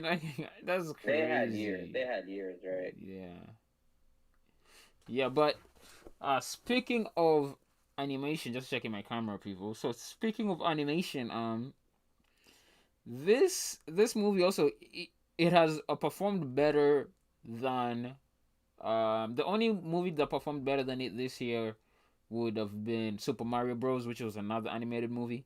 Yeah. Yep. It's doing better than Guardians of the Galaxy. Uh, Yep. Locally, not globally. Globally, the Arabs don't like it, and a few people don't like it because Miles is black, and then Mm-hmm. there's trans stuff in it. Not for a quick second, but they don't Mm-hmm. respect it. But the thing people don't know, I'm an artist. The best colors are trans Mm-hmm. colors. Gwen's whole universe is trans colors. That's why it's beautiful, man. You got the baby Yep. blue and the pink, and just it makes amazing art. So you can hate, we here, we support it. Middle finger to them. Yep. Also, people been saying the animation from Spider Verse is a Mm-hmm. middle finger to Disney. It's a middle finger to Disney to be like, you've been stale. Y'all are not Yep. changing the game. Y'all are not the best no more. Yep. Get the out of here. And TMNT is coming out too. Get the out of here. We're not discussing you no more. Elemental is doing garbage. Exactly. The kids are not liking that shit. The Elemental Because I'll ish. even admit, like, I watch Elementals. I've. It's a great movie, but it does seem flat. You Mm. could definitely see the formula from Disney in that really makes the movie stale. It's a great premise. It really touches upon interracial relationships without being on. Well, to be Mm. honest, it's right on the nose with it. Is it better than It definitely shows Zootopia? immigration. Is it better than Zootopia? That no. Because I think what I would say is at least with Elementals, you're aware off the bat that what Okay. this movie's about. You know for a fact that this is about interracial relationships. Oh, You okay, know this is yeah. about having parents that are immigrated into a new world Mm, and how they had to adapt, um, being accustomed to new worlds and stuff like that. They do not shy away from telling you straight up that like, listen, you're gonna see some racist shit in this movie. They do a great job with it. I'll give them that. Zootopia, on the other hand, you go into that thinking it's a very childlike Disney movie. mm. The society is built as it is. You you just treat it naturally, and then there's the twist where wow, spoilers for old ass movie. But you know when Judy Hobbs explains like what the problem is and then blames the predators as Yeah. to what it is, you instantly understand what this movie's about. You're like, oh, you got me there. And We haven't felt like that in a long time. for people who don't know, Predator is what what's Hillary Clinton's husband name?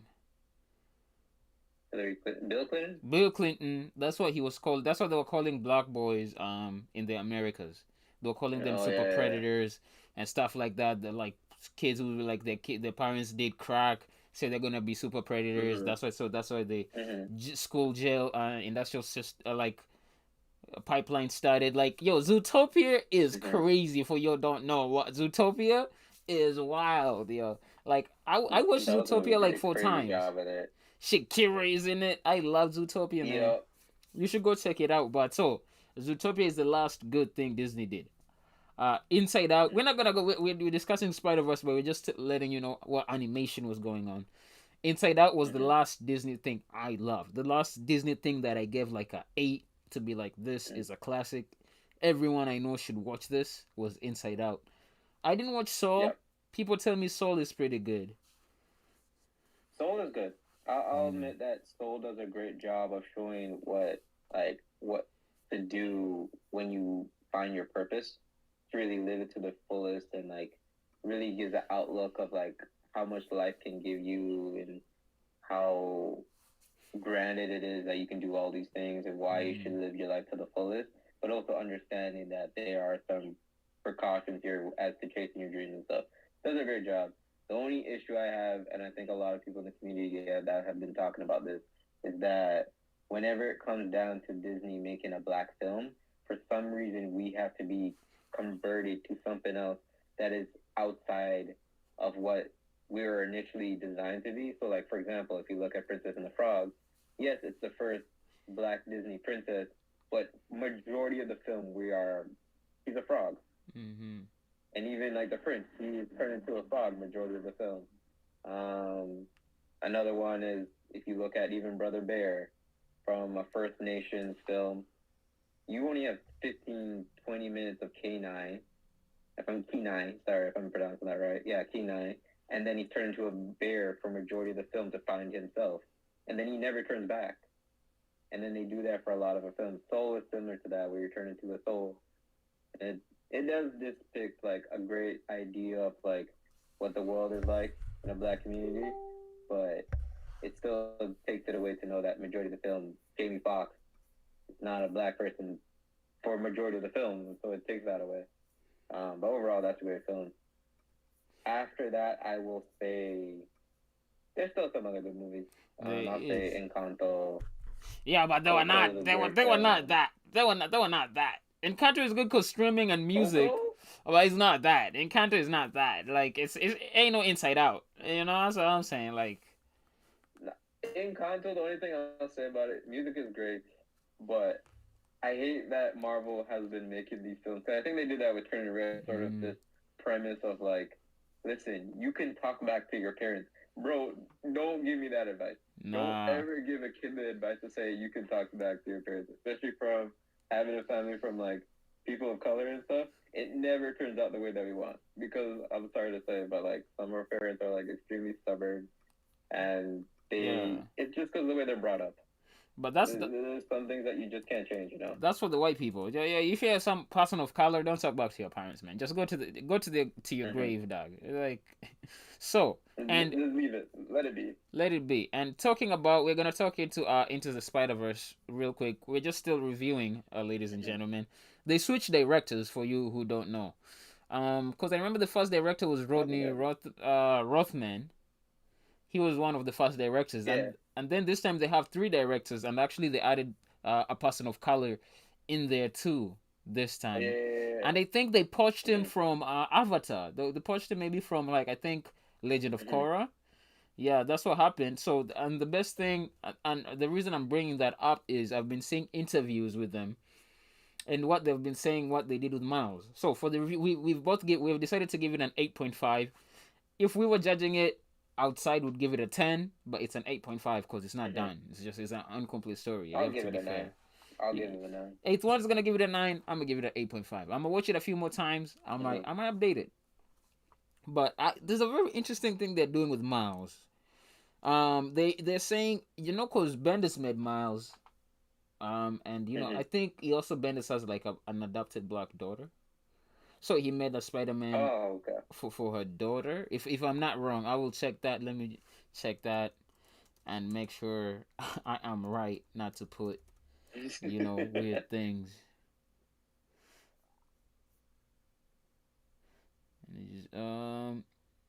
Yeah, yes, I think yeah. Bendis does have a black daughter. He made the Black Spider-Man to be relatable. That started with Community, Mm-hmm. because of Troy was wearing the Spider Man suit, and then people were like, Childish Gambino fans from back then, they were like, he should be Spider Mm-hmm. Man. He should be Spider Man. So, and that kicked it up. Now we're here. And the interesting thing is, Miles has always had an agenda in the Marvel world. Either it's like Mm-hmm. being a talking black guy, so he never felt Mm-hmm. like the real. Even when they gave him his own Spider Man book, they brought in Peter Parker immediately, and then they had the Clone Saga, Yeah. then they had Spider Verse. Sometimes even it felt Yeah. like Spectacular Spider Man. No, not Spectacular. Superior Spider Man is more important than Miles. Yeah. I like the Superior Spider Man books. We'll get to that later. Also, just like in if you've read the Miles Morales, which might be the spoiler for the next movie, literally his universe disappeared. Literally. Yeah. So it always feels like Miles has an agenda. He has something he has to fulfill, like what we think, what people think. Even now, even though people are saying Into the Spider Verse or Across the Spider Verse are the best Spider-Man movies, people are still thinking, "Oh, we need a live action Spider-Man." We don't need a live action Miles Morales. Fuck that. I don't want that. Okay, I don't want no live Miles Morales. I want this. This is my Miles Morales. This is the best That's Spider-Man so thing I've cool. ever Yeah. seen. You know, and so I was saying that to be like, it's good how they made Miles, even with the first one. They made a black person who to make his choice, like the stuff you were saying, a black person to Mm-hmm. be himself, to fight for what they believe in, even though everyone say Mm-hmm. he's wrong, he's right. Even though maybe he was not at the right time. Is the anomaly, as they say. He was at the wrong place at the wrong time, which is funny when you watch. When him and Peter sync up, his colors are Yeah. Prowler. Like the color switch. They're Prowler Yeah. colors, and then they switch to Spider-Man colors. Which you have to remember, his uncles were doing the same thing in the same universes. So I think this Miles was Yeah. supposed to be the Prowler. I think the other Miles is actually the one who was supposed to be Spider-Man, because Yeah. there's a scene you see the spider in his classroom for Yeah. Miles 42. Which let me check. Whoa, yo, They show that in the it's a flashback of the spot. It even confirms it. There's like the Miles with the braid, and the spider's literally about to bite him, and then it easily just gets swapped back. And that's one thing I love about this movie is that it teases you these things. It really just shows you all the evidence to begin with. Because to be honest, in the Into the Spider Verse, it told you off the bat that like if you come from a different universe, you start to glitch, and we saw that with Peter B. Parker when yeah, he's trying to like leave the apartment.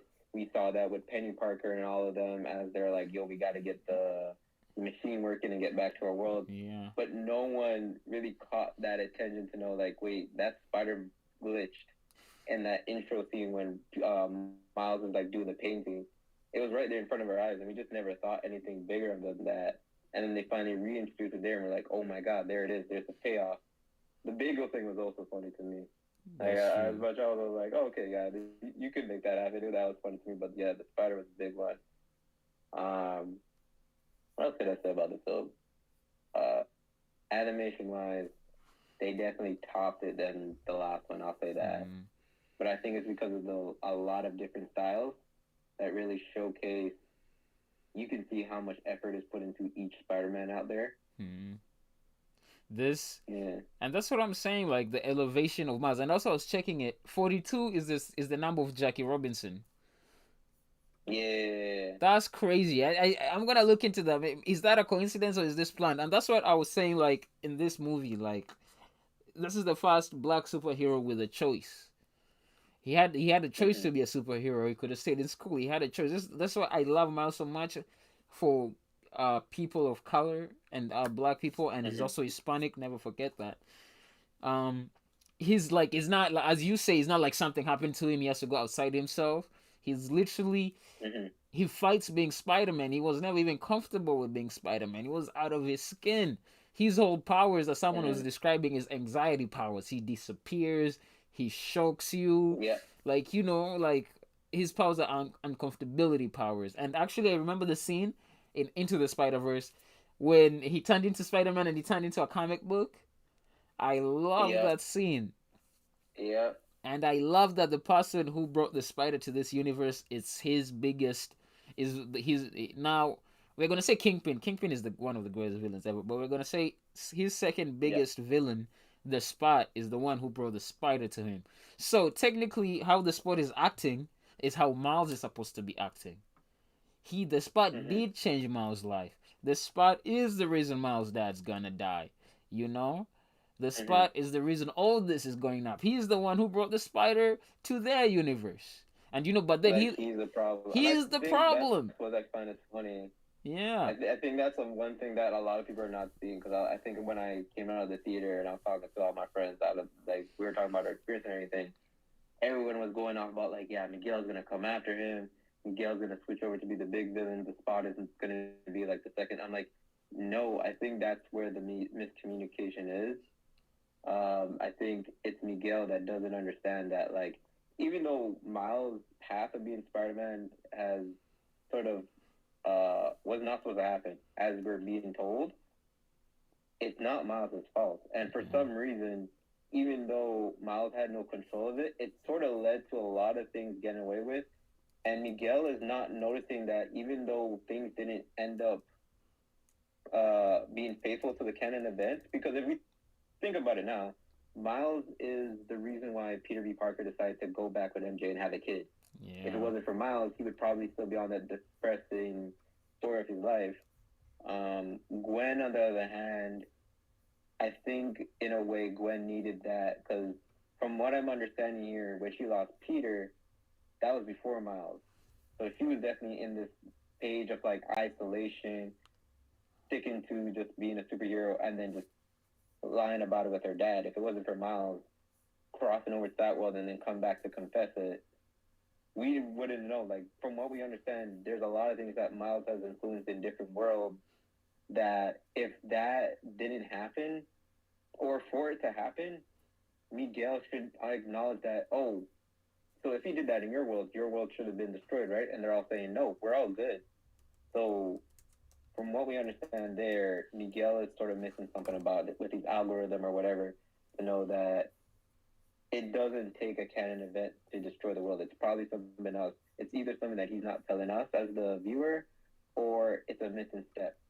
That's That all I can. That's my theory there. and that's what. But then this is why this story, taking it back, this review is gonna be everywhere. Cause yo don't understand. When I was watching this movie was changing my life. Like knowing there's people from Montreal, illustrators from Montreal and Toronto that worked on this movie.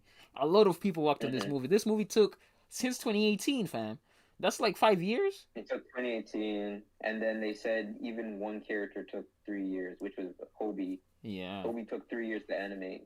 So Yeah. that took a chunk. So that's not cheap. So that's why this movie is also saying, fuck this algorithms, fam. Throw it out the window. We don't care Exactly. about this algorithms, this whatever AI stuff. That's what Miles represent. Realness. Brooklyn. Okay? And now that I was saying, yeah, and speaking of Miles and changing stuff, Miles, but oh, are you still there, Shamar? Oh, you disappeared for a bit. Oh, I'm still here. Yeah, I glitched out for a bit. I Yes. think I'm Ah, good. see, he might not be from this universe. The way this is going, Yeah, yeah. but A whole glitch and shit. a whole glitch. That's what I'm saying. Yo, they changed everything. Speaking of canon events, if you don't know, go watch this movie. One of the best movies I've ever seen. Speaking of canon events, Spider India. He's sweet because he hasn't experienced pain, so he's just going. He's like Hmm. he's loving his life, He's and free flowing. He's in the early stages of really just loving his superpowers, loving. That's and then one. just understanding that there's no consequences, there's no There's no. He responsibility. The has only thing is beautiful that hair. he just needs some balance. Mm. And that's one of my favorite scenes in the movies when they went to Manhattan. What was it? What's the name of Hmm. the Manhattan? Or something But like in that. man, that's the other thing I love is the freaking changes. Let me look it up for you. Spider Man,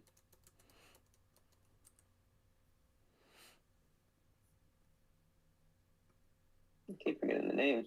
Manhattan something. It's It was Mumbattan. It Mumbattan. was a So combination of Mumbai and Manhattan. yeah, that's one of my favorite scenes in it. Actually, and that's when actually the reason I love it. That's when the Spot was actually learning how to control his powers, and the Hmm. the, the conversations in it. I really love that and the animation. And yes, as I was saying, that Spider-Man he's one of the newest Spider-Mans, and so he's sweet because Hmm. he hasn't experienced any pains. And that was very interesting. Let me check this. That was very interesting because he was just like he was sweet. Yeah, I was saying he was sweet, and then Miles, everyone else was gonna let it happen, except Miles. Miles said, "When am I gonna let this man die?" Because Gwen, Miles understands that, like, just as Spider-Man, if there's ability to save someone, just do it. yes, There's nothing should hesitate. Nothing should make you hesitate as Spider-Man. I think that's something that's gonna eventually be shown in another movie.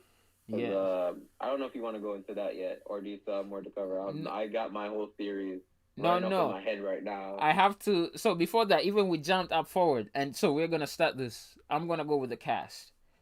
Yo, this might be the Hmm. greatest cast I've ever seen. So Hailey Steinfeld, as Hmm. she's Ghost Spider, and actually, of course, we gotta start with the main man himself. Why am I forgetting his name? Shamik Moore. Shamik Moore. So yes, we're gonna start with Shamik Moore as Miles Morales. So Shamik Moore as He's Miles supposed to come down to Morales. Toronto this year. Yeah, and he's actually one of my favorite actors right now, Shamik Moore, because he's in the Wu Tang show. I love Dope. Hmm. I love the Get Down. Dope was a great show. Yeah, the Get Down. He was Flash. He was flashing it up. Also, Harley Steinfeld is Ghost Spider. It's funny they don't call us. You know what's crazy? I keep forgetting Spider Gwen is a fan made name. Spider Gwen is not Yep. actually the character name. The character name is Ghost Spider. So Harley Steinfeld, Hmm. Ghost Spider. Oscar Isaac, Spider Man 2099. Karan Sony, who was in Deadpool, the cab driver, Yep. Spider Man India. Daniel Kalua, Hobie, Hobie Brown stole the whole show. People loved him. Jason Schwartzman, one of my favorite actors, because he's a Wes Anderson actor. He just brought that Hmm. weirdness to the spot to the villain. He started out weird and nerdy, but just he's evolved in how they use his voice. Really good. Jake Johnson, Peter B. Parker. You know him from New Girl. He was one of my favorite actually characters from New Girl. We got Brian Yeah. Ty Henry, Paper Boy. He's Jefferson Davis. He's Miles' dad, and also Mashallah Ali is Aaron Davis, which is Yep. Miles' uncle. Yo, this is stacked. Issa There's Rae. even cast members from the last movie that I'm completely shocked about, and I don't know if she got reused in the second movie. But MJ in Into the Spider Verse, that was Zoe Kravitz. That was Zoe Kravitz. Yeah, it was Zoe Kravitz. That's wild. Okay, and then who else? Who else do we have here? Issa Rae as Spider Woman. Lauren Velez as Miles' mom, and also she was in Dexter. She was the captain in Hmm. Dexter, if you remember. She's Uh, also recently in Transformers: Rise of the Beast, so yes, definitely check her out in that. She does a check her great out job as in a that. mother. Amandla Steinberg. I don't where was she in? I haven't seen a lot of stuff with her, but she's Margot Kess. Miles G. Morales is Jarrell Jerome is Miles G. Morales. And then Hmm. yeah, these He's also in cast. I'm a Virgo, so Yeah, he's on a good run too. he's on a good run too. So the cast 10 out of 10. Oscar Isaac as Spider-Man 2099. Chef Kiss. Yo, I love Oscar Isaac. He's He's like been perfect. I've been he's watching some of his perfect. like outside stuff, so Yeah. like scenes from a marriage. Mm. Great TV show, great TV show. I'm gonna Also say HBO. he's the best actor out right now. I say Oscar Isaac best actor out right now. Past 20 years, he has never let me down. Like used That's for to sure. used to be what's his name? Tom Hardy. Tom Hardy used to be my favorite actor, but he has after Venom, it got weird.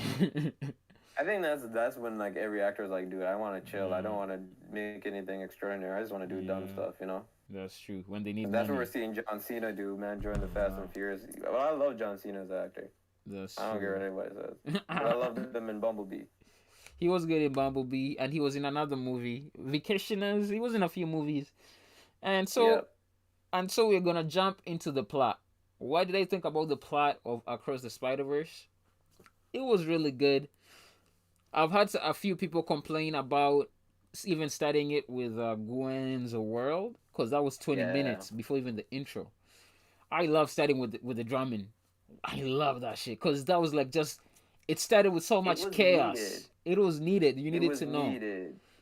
Yo, It was a good recap, and then it showed Gwen's world, which was, if anything, was a pinnacle. Because imagine without that scene, and then everyone being told, because this was, I think this is after everyone's being told that as soon as your dad's become a captain or your Uncle Ben, they're mm, planned to die. Like that's a canon event. yeah, So now I'm imagining without that first scene, and then going straight to Gwen going back in her world and saying like, "Oh, you know I'm Spider-Man," da da da da da da. It yeah. wouldn't have that much impact. No, It'd and just be like, "Where did also this come from?" my favorite animation in the movie is the Da Vinci Vulture. That shit Yep, was incredible with the scratch mark. perfect. It was like, and he was Yeah, like kind of black and white, and just him yeah. seeing the color. It was Mm-hmm. beautiful because he was just mind blown. Gwen and his dad, their It's like a relationship, perfect collage piece. I think that's the best way to describe what that they did was a with this very film. collage piece. And also Gwen Stacy and his dad, their relationship, how their emotions and moods would change Mm-hmm. the background and the colors.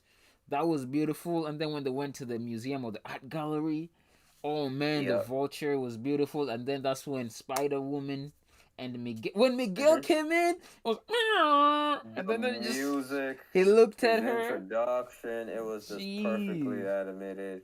And it's just like, you knew as soon as you see him show up, Yeah. the whole movie, when you see him again, it's going to mean so much more. Yeah. Also, people talk about the scene where Gwen Stacy, when Mm-hmm. she lands at the stairs on the staircase, the fire escape, and then Yeah. she's Spider Man in the mirror. When she views Yep. herself as Ghost Spider first before The she's even reflection. Gwen Yeah. Stacy, and then with the dad, how she reached out, turned the knob. Mm-hmm. I liked how her world there's no sky, it's just here. Yeah. Really liked that. Like you saw, I like that. I liked how the bandmates they were like, "Yo," she's like, "I joined the band to play music," and then the bandmates are like, "I joined the band to talk," and then the band name She's was definitely coming from a sense of remorse and not being able to do what she wants to do. that's true. But then the recap with Peter Parker that was really good, you Really love know. that. And also, what else was really good? The Mary Janes. That's what the band was called. Mm-hmm. Really appreciate that too, cause that's a good Easter egg in there. But yeah, like the introduction of Miguel was incredible. Actually, I'm not a big Spider 2099 fan. He does his thing. I'm not into the future stuff. Mm-hmm. I liked Batman to the Future. That was my future guy. Miguel Just was right. But also the thing I liked is remember when he was about to bite the guy and then he's like, I'm the good yeah. guy. And then the people in the helicopter are like, you don't look like the good Like guy. yeah.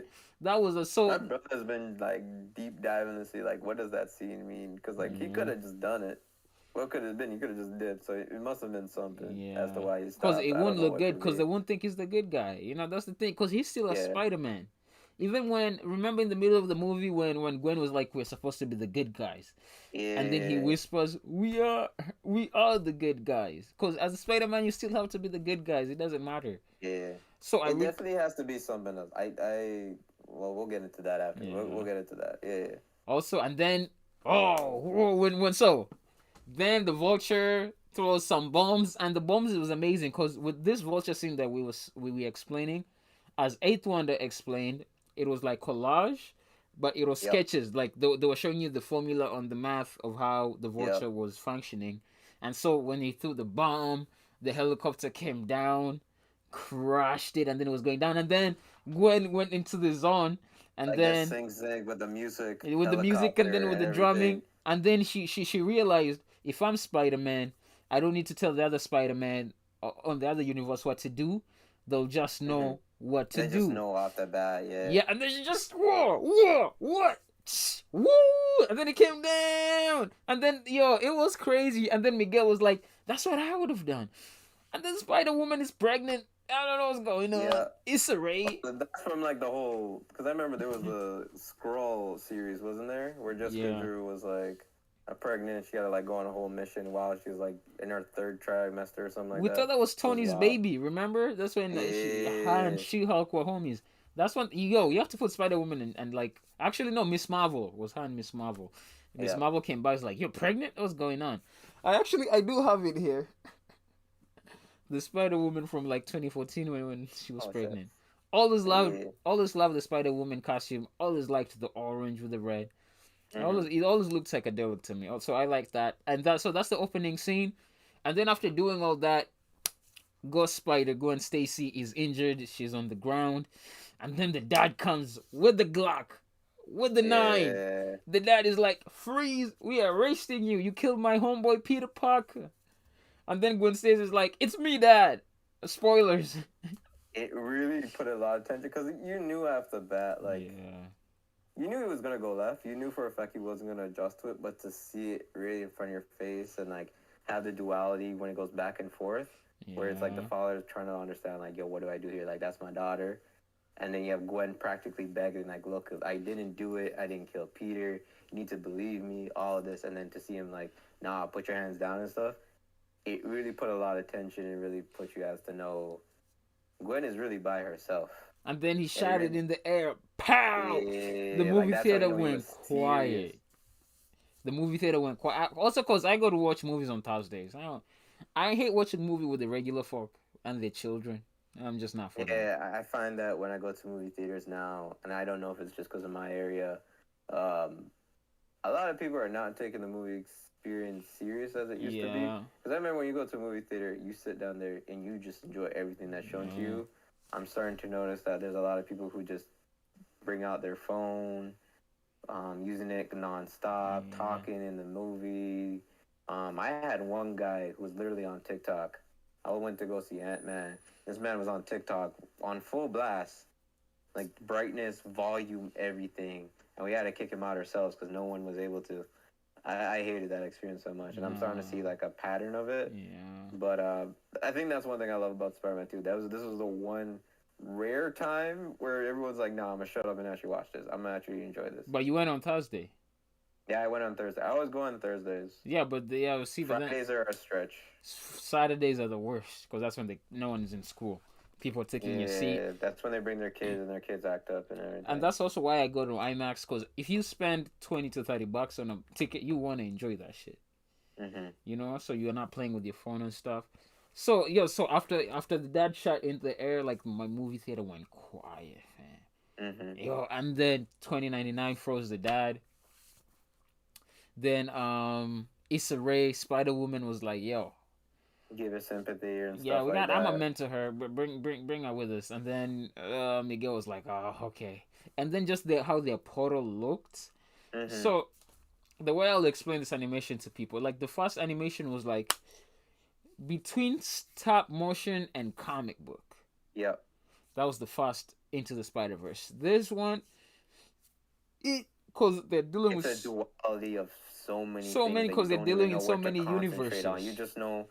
I think the best way to describe it is that it's a polished version of the show Gumball, like the Yeah. Adventures of Gumball, because the Adventure Gumball you have like a bunch of stuff. You have things in like stop motion, Mhm. animation, live action, all working as one without seeming too out of place. They did this with Spider Verse, and it really polishes it up pretty well, um, from top to bottom. I don't feel like I was ever felt like something felt outcasted, even with some of the live action scenes that we see. Yeah. Like those ones, I was like, oh, that's perfectly set in it. I think the only quirk I would say is that when they introduce Spectacular Spider-Man Yeah. as like a 3D model, I was a little bit iffy with that. But Yeah. overall, it's still good. Yeah, but that wasn't even Spectacular Spider-Man. Yeah, wasn't it? No, that was weird. That was not spectacular. That was weird. I don't think they introduced Spectacular Spider-Man. With the one the Miles was hiding behind him. No, it was the Mm. one that says, I think Miles is the one that's like calling everyone out, like, yo, I could do both. And then Spectacular Spider, he's like a 3D model. He's the shortest one. He comes up like, Miles, like, this is something you Oh yeah, don't no, want to no. do I it. was thinking about Superior Yeah, Spider-Man. No Spectacular. Yeah, he came as like, no, you can't. Yeah, yeah. I yeah, remember that scene. Yeah, yeah. yeah. So no, no. So that's true. Okay, so where we're gonna go after this? So and after that, we're just recapping the whole movie now. After that, we go to Miles, and it's crazy in Miles' world. Yo, that's when the spot is going down. He's in a, I as a Toronto youth, I loved this. Miles Yeah, in the convenience in the Jamaican store, and then yeah, Spot is like, "Yo, could I use your ATM?" It's like, "Yeah," and then he's learning how yeah. to use his powers. Beautiful, and then Miles recapping how him being Spider Man has gone. He's grown. He's tried new Mm-hmm. things, removed it. So that was pretty good. And then yes, at the convenience store, him meeting up with the Spot. I loved that Which was the interaction. perfect intro, yeah. Didn't Because take I him think it really seriously. put, when we were first told that the Spot's going to be the villain, Yeah. and for those who know who the Spot is originally, you're like, what could you do? Yeah. Like, what are you going to make me fear about this guy, right? Because I was like, what could you possibly do? And then off the bat, from that convenience store debacle and them fighting across New York, you sort of get this idea. It's like, okay, this is what he's going to be throughout the whole movie. Yeah. How is he the villain, right? Then it really shows when he goes into his backstory. So yeah, we're going to the recap. You go into his backstory. He's telling about like how they're technically both intertwined. If it wasn't for him, Miles Yeah. wouldn't be there. If it wasn't for Miles, he wouldn't be there. They practically created each other.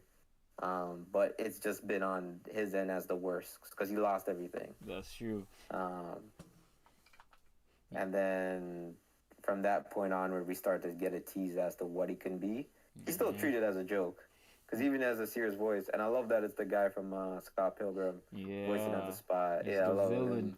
Yeah, and Um, the other thing that I liked that they did was even when you're describing how was he was recapping to Miles, that's what I'm saying. Like mhm. the introduction, Miles was eating. He was eating a pie. He wasn't Yeah, even taking him seriously at all. Asking him this question, like, "Is that your skin?" it's, What's it's really going like on? the fact that he's joking around with it. He's even playing around the idea like you're just villain of the week. Week villain So of the he's week. adapted into this Spider-Man role. He's Yeah. adjusted to like knowing that people come and go, and you can even see that regardless without the spot. Like the scene where he has to bring the cakes to his dad's party on the top of the rooftop, and you see like the train stop because of that armadillo villain, and he's just like completely tired. He's just like, oh, I'll just get over Yeah. with this. Shocks him, kicks him away, and then goes right back to it. You can clearly see that Miles has grown into the Spider-Man role without any issues. He doesn't need any help.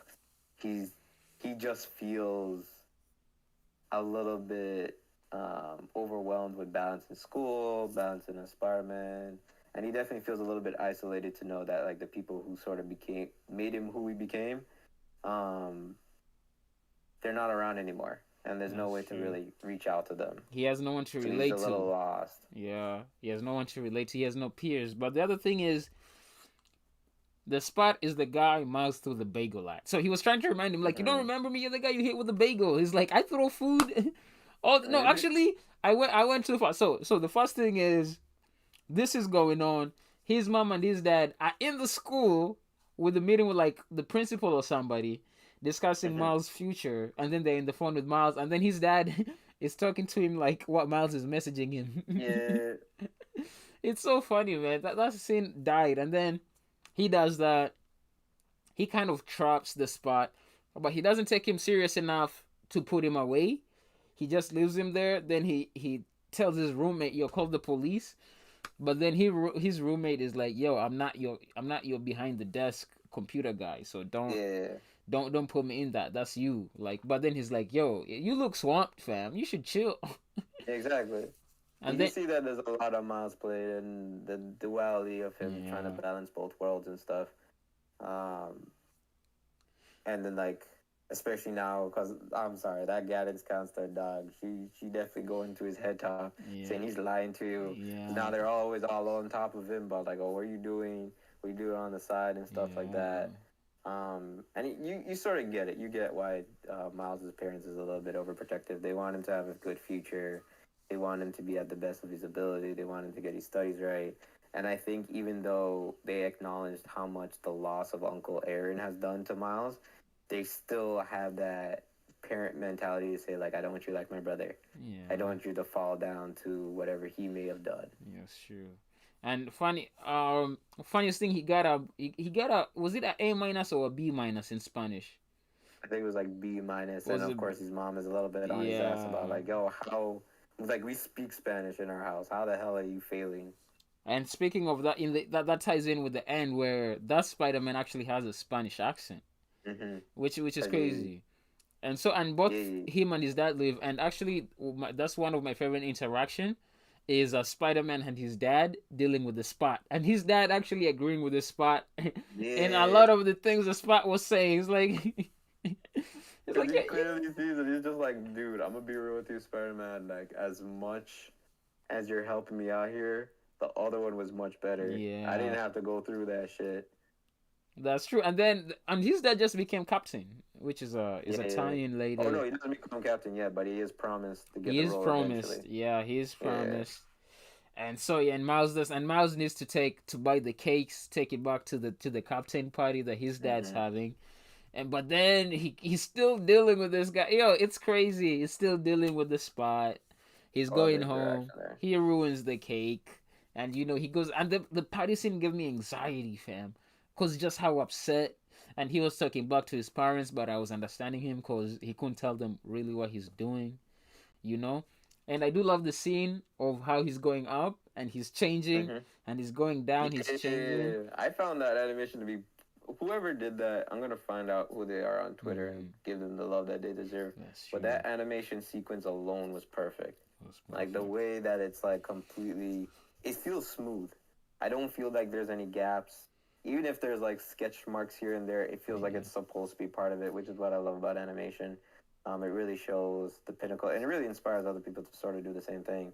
Like, don't be afraid to show like your streaks, your little marks here and there to really Yeah. show how the animation moves. And I actually, really I love how think they did that. that gives animation and even drawings more Mm-hmm. attitude and more like it gives it like an extra detail that so it doesn't look too clean, so it doesn't look like Mm-hmm. it's AI or something like computer generated. That's why I Exactly, like because even stuff if you like look at the that. spot, like his body Yeah, shape and of how like he's a sketch moving. is like the early Yeah, stages of like what you would do with the drawing with like the two circles of the shoulder, stick figure in the middle. You can see those little lines in his face. yeah. I love how the spot is. I was walking, then his face. Yo, that's crazy. And so they go to the party. Miles late. His parents are upset. They ground Mm-hmm. him. This is where the movie really begins. Gwen Stacy comes in. Mm-hmm. Miles is listening to music. Gwen Stacy's talking to him with his little jacket. You know it's a thing. Yo, Yep. he's raising her up. You know what's going on. Roughs up. Rips fucking his collectible. Oh, don't even. I'm sorry, Gwen is the villain of the movie. That let me put that out there. Tell She the is the people villain of why. the Tell movie. the people why. It's just like, oh, okay. So you're gonna As I tell me as I this. change my camera. Okay. So you're gonna tell me this. You have, because from what you understand here, Gwen has been part of this Spider Society for some time now, I guess. Yes, a Because few I think months. they even say that like Spider-Man India, he's been part of the group for like 2 months. I think they say like he's been there for a good amount of time. Spider-Man India is the most recent one. Yeah, he's the most recent there, but he's been there for some time. Like he recently became Spider-Man, and he was just introduced off the bat. Yeah. Because Miles is even like, how the hell? Like, why can't I get one? But this guy has it, right? So we understand that Gwen has been from world to world. And you're gonna tell me, out of all those worlds, none of them have told you, take your dirty ass shoes off when you come in my house? Like, come on, man. Not only that, she goes all the way and like sits in his bed with that, tears up the action figures, yeah. calling his parents by their first name like it's Yeah. normal. Just I was white like, girl Gwen, what are you things. doing? But this is And the then on top of things. that, I know Hobie's a good guy. Yeah. I know for a fact Hobie's a good guy. But in no way, bro, you're leaving the toothbrush at his crib? And wearing his Converse, wearing his Yeah. man, and also his chucks. But also, I was gonna say, also the reason she came, she didn't come to see Miles. She came to keep an eye on the spot. So that's the thing. So she's lying from off bat. If she was to tell the truth, all of this could have been avoided. So That's true. and Miles is like, I'm grounded, but the shorty's like, is Spider-Man grounded? I'm like, oh shit, you know Miles, you gotta do it for the shorty. He jumped off the window. They're sliding, showing her that he has learned new things since the last time they saw each other. Mm-hmm. I like that scene. And then Gwen did tell him like, yo, every universe we get together, Spider-Man and Gwen get together, some shit happens. Someone's neck gets snapped. Mm-hmm. Yes, and then so Miles and that happens, and then his parents do meet her, calls them by the first name. Her watch goes off. She has to keep an eye. The spiders are going haywire. So, and this is where the movie really begins. Miles' mom speaks to Miles, be like, you know what, follow her, but promise me you're gonna come back with a cake. And then Miles goes after Gwen, and then I don't know what happened, but I don't know what happened, but Miles was invisible. What was happening there? Because he was following her. I think from that scene on, we sort of get an idea that Gwen is hiding something, and we finally get revealed as to what she's doing. She's on a secret mission, so it's not a matter of she wanted to visit Miles. It's a matter that there's an anomaly or something that's going to affect the multiverse. And that's when she acknowledges that it's a spot, right? Yeah. So from that point on, where she like goes to their he goes to the apartment, has it under surveillance. So she sneaks away here and there to go check what's going on there. And then that's when she finds out, like, oh, she got too distracted. She's been spending too much time with Miles. She needs to get back on the mission, but it's too late. He's already at his, like, pinnacle at this point. Oh, that's after the explosion happened. Yeah, so, like, after that, she's like, oh, shit, what am I going to do? Miles shows up invisible, and he figures out 2 and 2, and he's like, oh, my God. And then at that point, Gwen is told to report back to Spider Society. So she dips, but Miles sneaks in from there. And then that's when the movie really picks up, because that's when we're introduced to the whole Spider Society. We're told about, like, no, I don't even think that's that. We go straight into Mumbai, Mumhattan. Mumbai, That's when we get introduced to Spider India. Miles reveals himself to say, I followed you along. And then that goes into the whole mishap of the spot getting away. Even before that, and we're introduced to one of the best characters, Hobie. Yes, and even before that, some people have been mentioning it when Miles was invincible. Gwen's spider sense didn't go off because I guess she feels safe with Miles. Because if there were enemies, I think a spider sense would have guessed him. You know, that happened. I think the way that the spider sense goes is that if you can sense actual danger. So once again, it's a matter of that she trusts Miles. But it's also a matter that it doesn't detect, because Miles is not a threat. Miles is definitely not a threat there. So like that's why it didn't go off. I think my brother did notice something earlier than that, where her spider sense didn't go off when the vulture went after her. Remember when she's like, oh, when I call my name, that's usually what works. And then she instantly gets attacked. The spider sense didn't go off there. So maybe some loose threads here and there. I don't know. I'll let it be. It's Spider-Verse. I'm not going to talk shit about it. But also, I don't think the vulture was like the villain in his world. I think he was just a scientist. It was just an artist. Sure. The vulture in his original universe. Remember, he was just in the cafe drinking coffee. He was just and then he got transported over there for no reason. Yeah, for no reason. He was just chilling. But I was gonna also say the animation, and we're gonna pick this up. The animation when Miles was looking at the portal, he was looking at New York and looking at the portal. That scene is underrated, man. And then it's the glitchiness out there, and then it looks computer generated because it's like a portal type shit. Really love that, and that's when they hit Mumbai. they hit running, and just that's when the Spot now is becoming the villain, and they It's just made constantly on the move, and constantly then on the it's just move. like, They're talking to everyone. yep. And then one of the other things is, yes, Spider-Man India. The introduction to Spider-Man India was amazing. He's like, Hmm. he's jacked. He hasn't experienced any bad things, so he's like, yo, why is everyone stressing, yo? I mean, I've been Spider-Man's Exactly. pretty easy. I wake up, I don't even do push-ups. I'm good. He's casual with it. He's just Yeah, balancing it out. It's early Peter Parker before he realized, oh, I have to keep the ego down. So yeah, I was like, okay, yeah, that's where it is. But you knew something was gonna humble him. yeah. I What think you're off the bat, we saying, all knew that if he's gonna be that cocky, he has to be humbled a bit. that's true. Every Spider-Man has to face that, Every and clearly we're Spider-Man told has to that like face right that. after. Yeah, and that's the thing. And so, okay, the best character in the show, Hobie, shows up in there. Colby, yep. And for you who don't know, Spider Punk, that's Hobie is from another universe. It's a punk universe. He's a London. Technically, he started as a Spider UK. So originally, his original thing, even his costumes, you can see it. And yeah, and he's amazing. So he's like, oh man, and no, and also Spider-Man India asked Gwen, yo, does Miles know about you and Hobie? And then Gwen was Yeah, like, no, he doesn't. Then it's like, oh. instigator and stuff, bro. He was instigating. He was like, "Oh, the tension is killing me." It was, and then Hobie I showed loved up, it. saved the days while Miles was trying to use his powers, and then they're like, "Oh, what's going on?" It's like, "What are you doing? Is it working? Are Yeah, we supposed to do anything?" that's the one thing I definitely love about Hobie is that regardless if we feel that Miles is at his prime, he still has a lot to learn, and Hobie's not someone to just like hold information from him and like let That's him go. true. Like he's actually helping. He's like, Miles, listen, you may see me as a threat right now, Yeah. but bro, I'm gonna make you the best Spider-Man. Use your palms, don't use your fingertips. He even goes on to say like, know what you get yourself into, find out what you're doing before you Yeah. enlist in something. That's true. He becomes a really great guide for not just only Miles, I think for the rest of the gang too, because clearly he's holding down the fort for Gwen. We sort of read into that after. Of course, we Yeah. see it as jokes, but I think over the back, like Hobie just looks out for anyone who's doing what's right. That's true, because he's anti-establishment, and actually, his Yeah. animation might have been the best animation in the game. They were using a printing press like the way they were doing back in the Mm-hmm. punk days, and so sometimes he runs out of ink because they used to run out of ink back in the day, and so just Mm-hmm. his animation is so beautiful, and him and his guitar. And the best thing about this movie, that for how many Spider-Mans they were juggling, Mm-hmm. everyone felt special.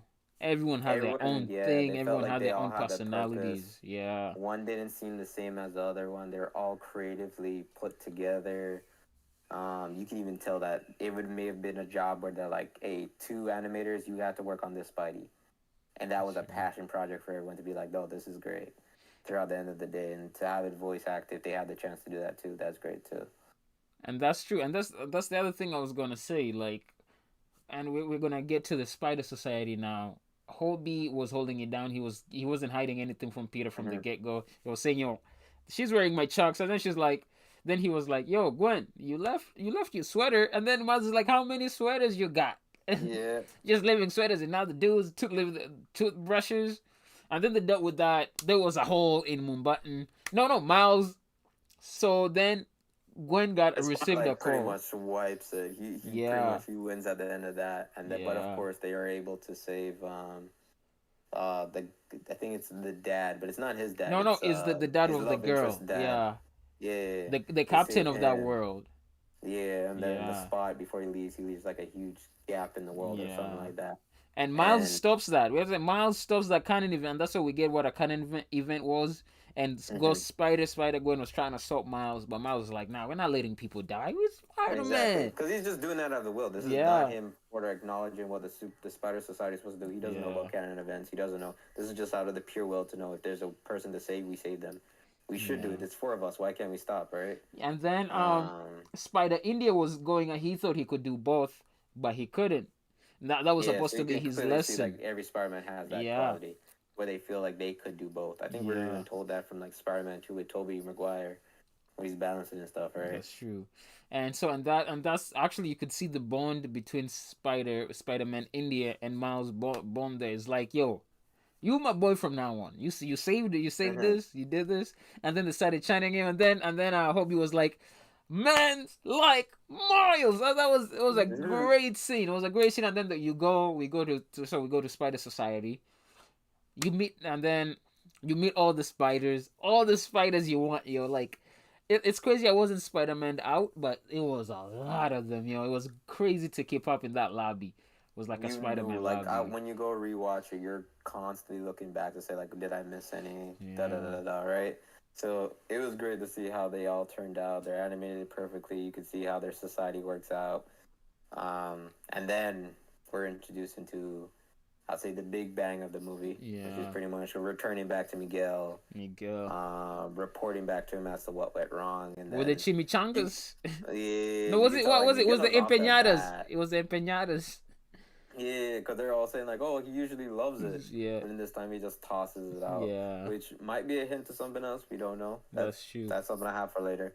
But then yeah, the big pinnacle of it all is that Miguel tells us about like why it's a bad thing to let these things happen. Like there was a reason why they pulled back and Yeah, didn't do that. So he explains the whole canon event.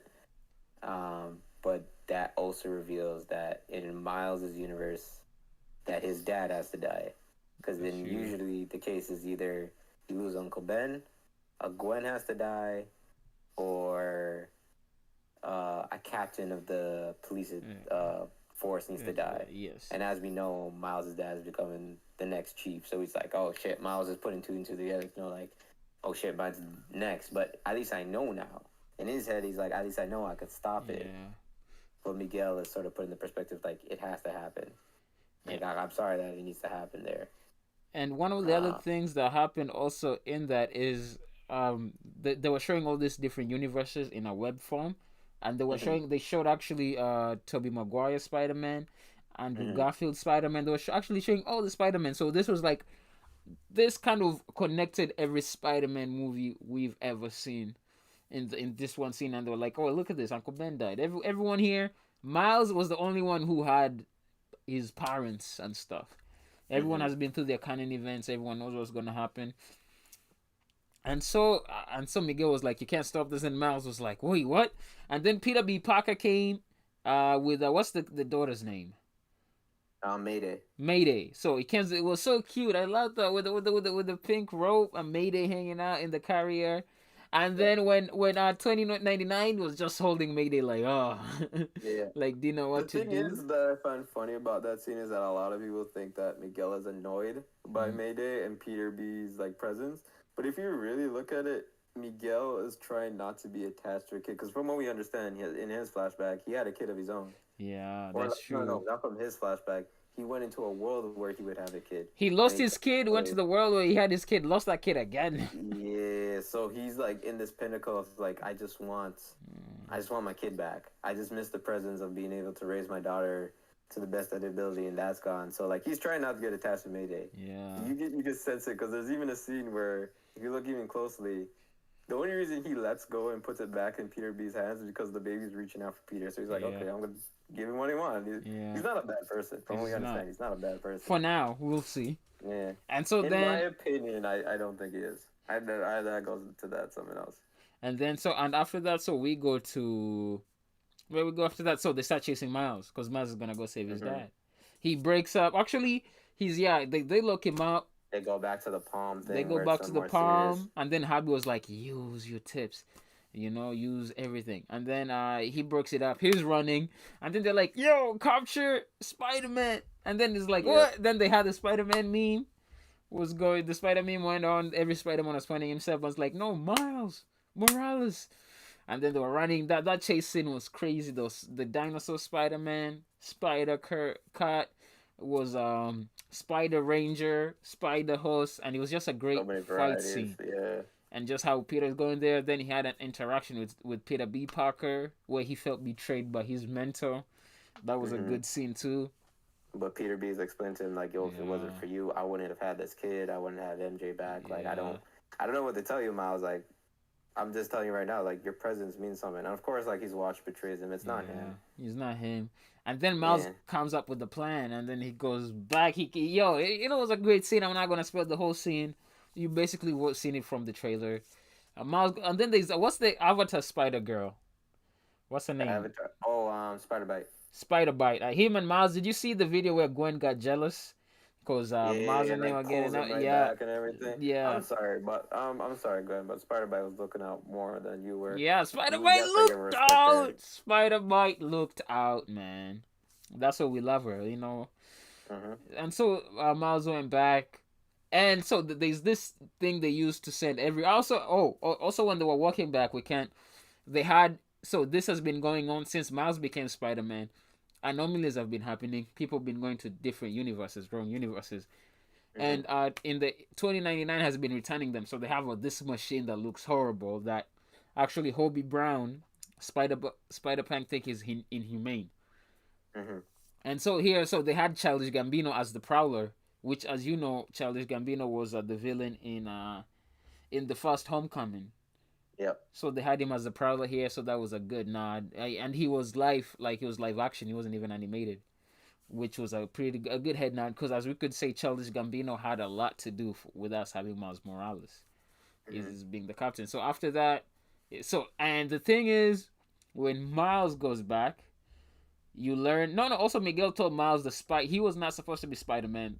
They sound when Yeah, the Spider he Man comes, explains about the the anomaly. universe. He Yeah, explains that the spider that bit him was not from his universe. Things got mixed up, and that like everything was by accident. Like you're not supposed to be Spider-Man. You're not Spider-Man. He's practically trying to break his ego down to say like, listen, no matter what you tell yourself, just know that you're a mistake. But we're lucky enough to see Miles step up and believe in himself. But we know for a fact that still triggers him to know that in some case that might be true yeah. because it has been proven by the Spot to know that he bought the spider from somewhere else and That that is it true. accidentally got to in his hands. And even in the beginning, Peter B. Parker and all of them did tell him that, like, from the looks of it, it doesn't look like you're meeting them ranks. Of course, they changed it afterwards, Yeah. but like just that first doubt alone is sort of seeping back into Miles' world. And as he's being sent back home, you can see him have panic attacks, reliving the memories of his day, and it's all rushing too soon for him. And the only thing he can think of doing is rushing home. And then we're led up to the big twist, Yeah. where, from what it looks like, Miles is finally ready to tell his mom, like, listen, I'm Spider-Man. Like, I've been doing this for some time, all of this. No. This is why I'm Okay, doing even this. before that, in the machine reads your DNA and sends Yeah. you to your universe. But the thing about this is Miles has two DNAs.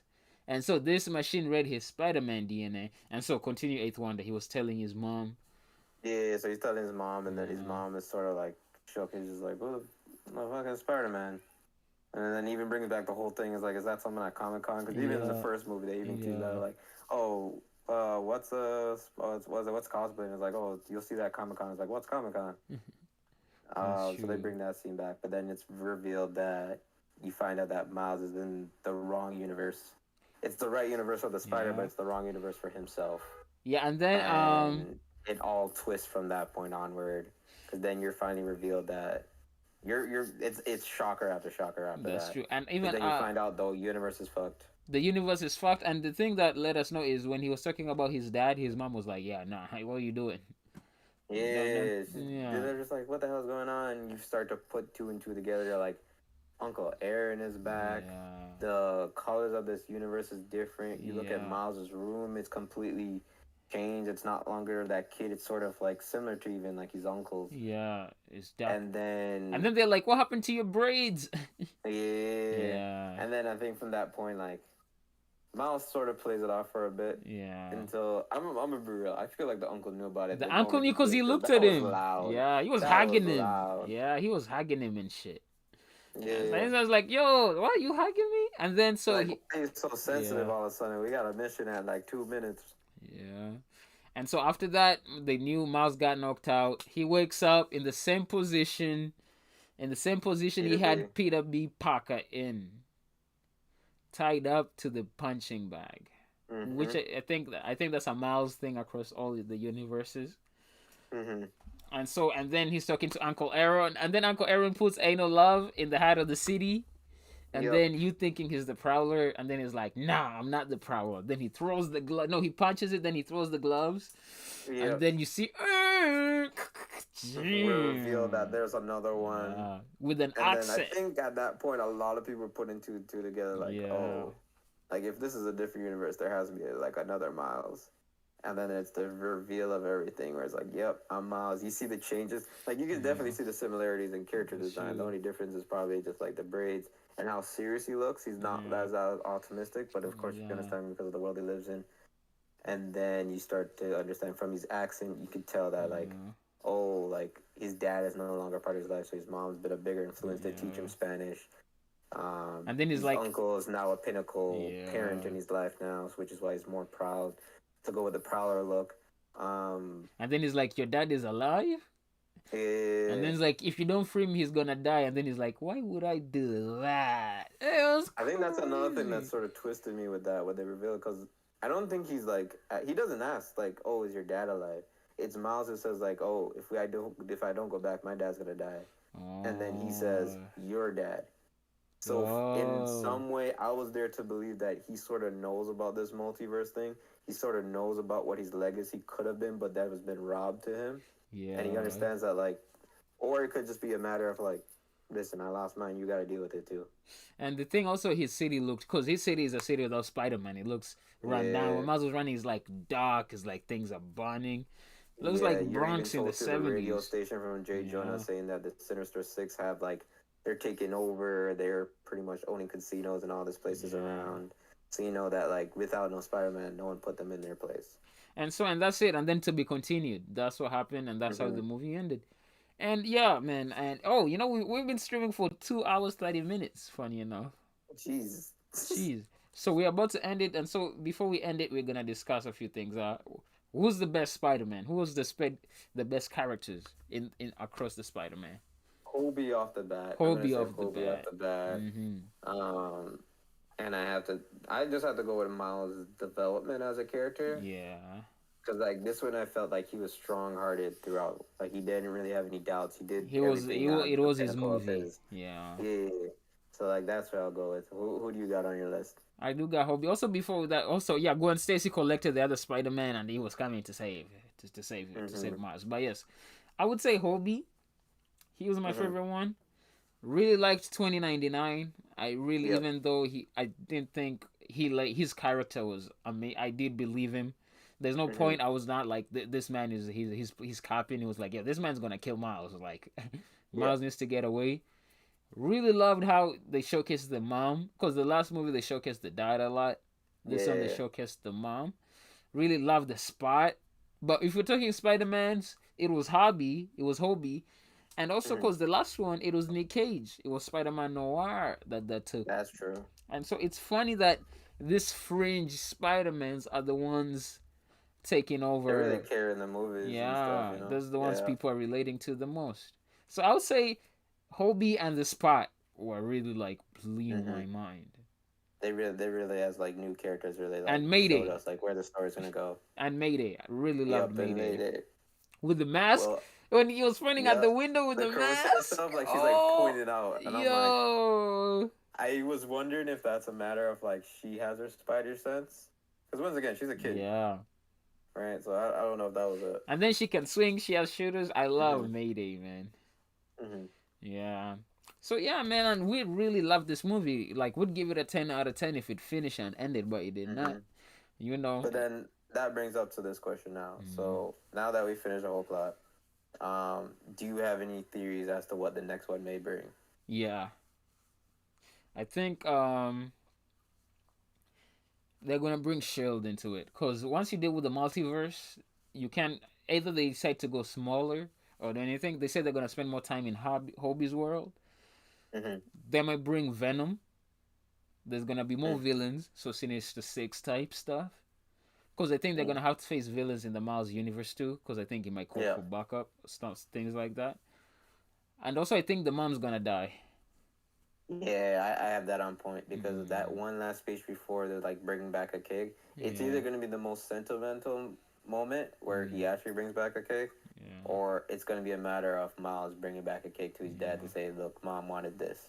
Even and it's in gonna be like hard tearing. yeah, even in the comics, and His mom dies from venom, I think, in the books, yeah, in right? the that was a crazy Yeah. scene, and also And the and I only way he got him back was like through that secret war shit. yeah, and then his dad died, and then his dad was a part Hmm. of Shield. It got crazy, but also I think his mom's gonna die, and then he's gonna tell his dad. Hmm. Spider Man, but it will be more surprising if both parents stay alive. I think they should go with that route. I think Yeah. because I think one of my theories as to what the next movie is going to be is that it's going to go in a meta direction. In the sense, because if you're going to call this Across the Spider Verse, right? Yeah. And we have gone through many worlds. We have practically seen all of them. We went to the Lego world. We went to Venom. We went to a bunch of like cartoon areas and stuff. Like we practically covered all dimensions. For a title to be beyond, and this is probably just exaggeration there, it's either gonna go into the world where the writers are, like where it Oh. truly begins, because So that's my biggest theory there. pull a Deadpool. Yeah, like it's gonna be like that. That's why I'm seeing it in my head because I think one thing that I think what this movie is also doing, especially with how recently the books haven't been too great, Yeah. is that they're sort of showing us that these characters are doing much better here. Like their story is doing tremendously better here in Yeah. the Cross the Spider Verse world. Um, and it doesn't necessarily need death for the character to live their life. I think that's one of the biggest thing that we got from the whole canon event thing is Yeah. that we want to be told that the character doesn't need to die for them to learn. They just need to sort of learn on their own. Miles is his own thing, so maybe there's a way for him to still be a better Spider-Man without death being a pinnacle part of their life to be a better person, you know? That's true. And I So hope I think they might do that. you're right, cause I think, cause I told you I'm a big Superman fan. I don't Hmm. like this superheroes being sad. Like, let's we have Miles, if Yeah. Miles become the first happy Spider Man, let that be. You know what? I would rather send everyone back to their universes, even Gwen, Yep. and let Miles like. Oh, they might do a thing where Miles stays in the other universes and fixes it. Hmm. But yeah, let Miles be happy, man. We need happy superheroes. Ain't no happy I think superheroes that's no what it more. needs, yeah, because Yeah, especially knowing that I mean, Miles already lost his uncle. From what that's we true. understand, that's still recent a part of his life. So to add Yeah, another body on top of that, I don't think that puts Miles in a perspective to still be Spider-Man. I think that puts him in a perspective to say like, listen, I'm gonna stop if this keeps going. that's I true. lost two pinnacle parts of my life, Yeah, and now I have to take care of either his dad or his mom to deal with the death. He's gonna step down as yeah, Spider-Man, and I don't think that's where the movie wants to end. I think it's gonna go in a part where Miles is breaks the barrier to know that he broke the impossible. Because I think that's the one thing about if we even look at the Ultimate Spider-Man story with Peter and the Ultimate Spider-Man story with Miles, they're very similar. yeah, They all start off the same, where it's Osborn who has the spider. That spider gets away, ends up on Peter or Miles. They turn into Spider-Man. yeah, They live it day by day to sort of adapt into the role. Then someone dies, and then they live on as Spider-Man. The stories are very similar. Bendis, I'm sorry, you sort of milked it there, but it was great. I loved it. yeah. Um, but in that case, I think that's what this movie's trying to do. They're trying to break the barrier to say like, listen, what you thought the Spot was, we're making him into the best villain. What you Yeah. thought Miles was like just a black Spider-Man, no, he's bigger than that. They're really showcasing that they're making original characters that don't necessarily need to follow a formula. They just need to be the best that they can be, and I think that's one of my other theories as to why Miguel is a little bit all hands on about the universe and making sure everyone follows the canon event because he's one of those writers who think the only way we're going to make it and keep it up as a business is if everyone has a canon event. If everyone follows the Yeah. storyline completely, we're fine because he knows for a fact he didn't follow his canon event. Yeah. He went on his own way to try to fulfill his life, and then the world got destroyed. Which in my head, I read that as in the story was too happy and it didn't sell as much books and the story just ended. And I'm started. That's where my theory began because I'm like, Yeah, Spider-Mans are not normally happy. They have to go through the balance of the bad Fast and good, thing, but yeah. mostly bad because, like, even previous, like right now, Peter's miserable right now, Yeah. but the book is still selling. We hate it, but it's still selling. So, but whenever a character's happy, it usually just dies down, and people are like, bring it back to when Peter was a teenager again. Bring back the balance. Bring back the complexity and stuff like that. Yeah. And I think that's what happened with Miguel. He went to Universe, it got canceled, and then he tried to go into another one, and he realized I can't do that anymore. And even if you look at his loyal, um, I guess he's partners. So Spider Woman, Ben Riley, I guess Lego Spider Man. He has his own world still. Yeah. Let's just go to those two. Those characters don't have their own run, and usually when they're reintroduced, people are just like, "Oh, get it out of here! I want just Peter."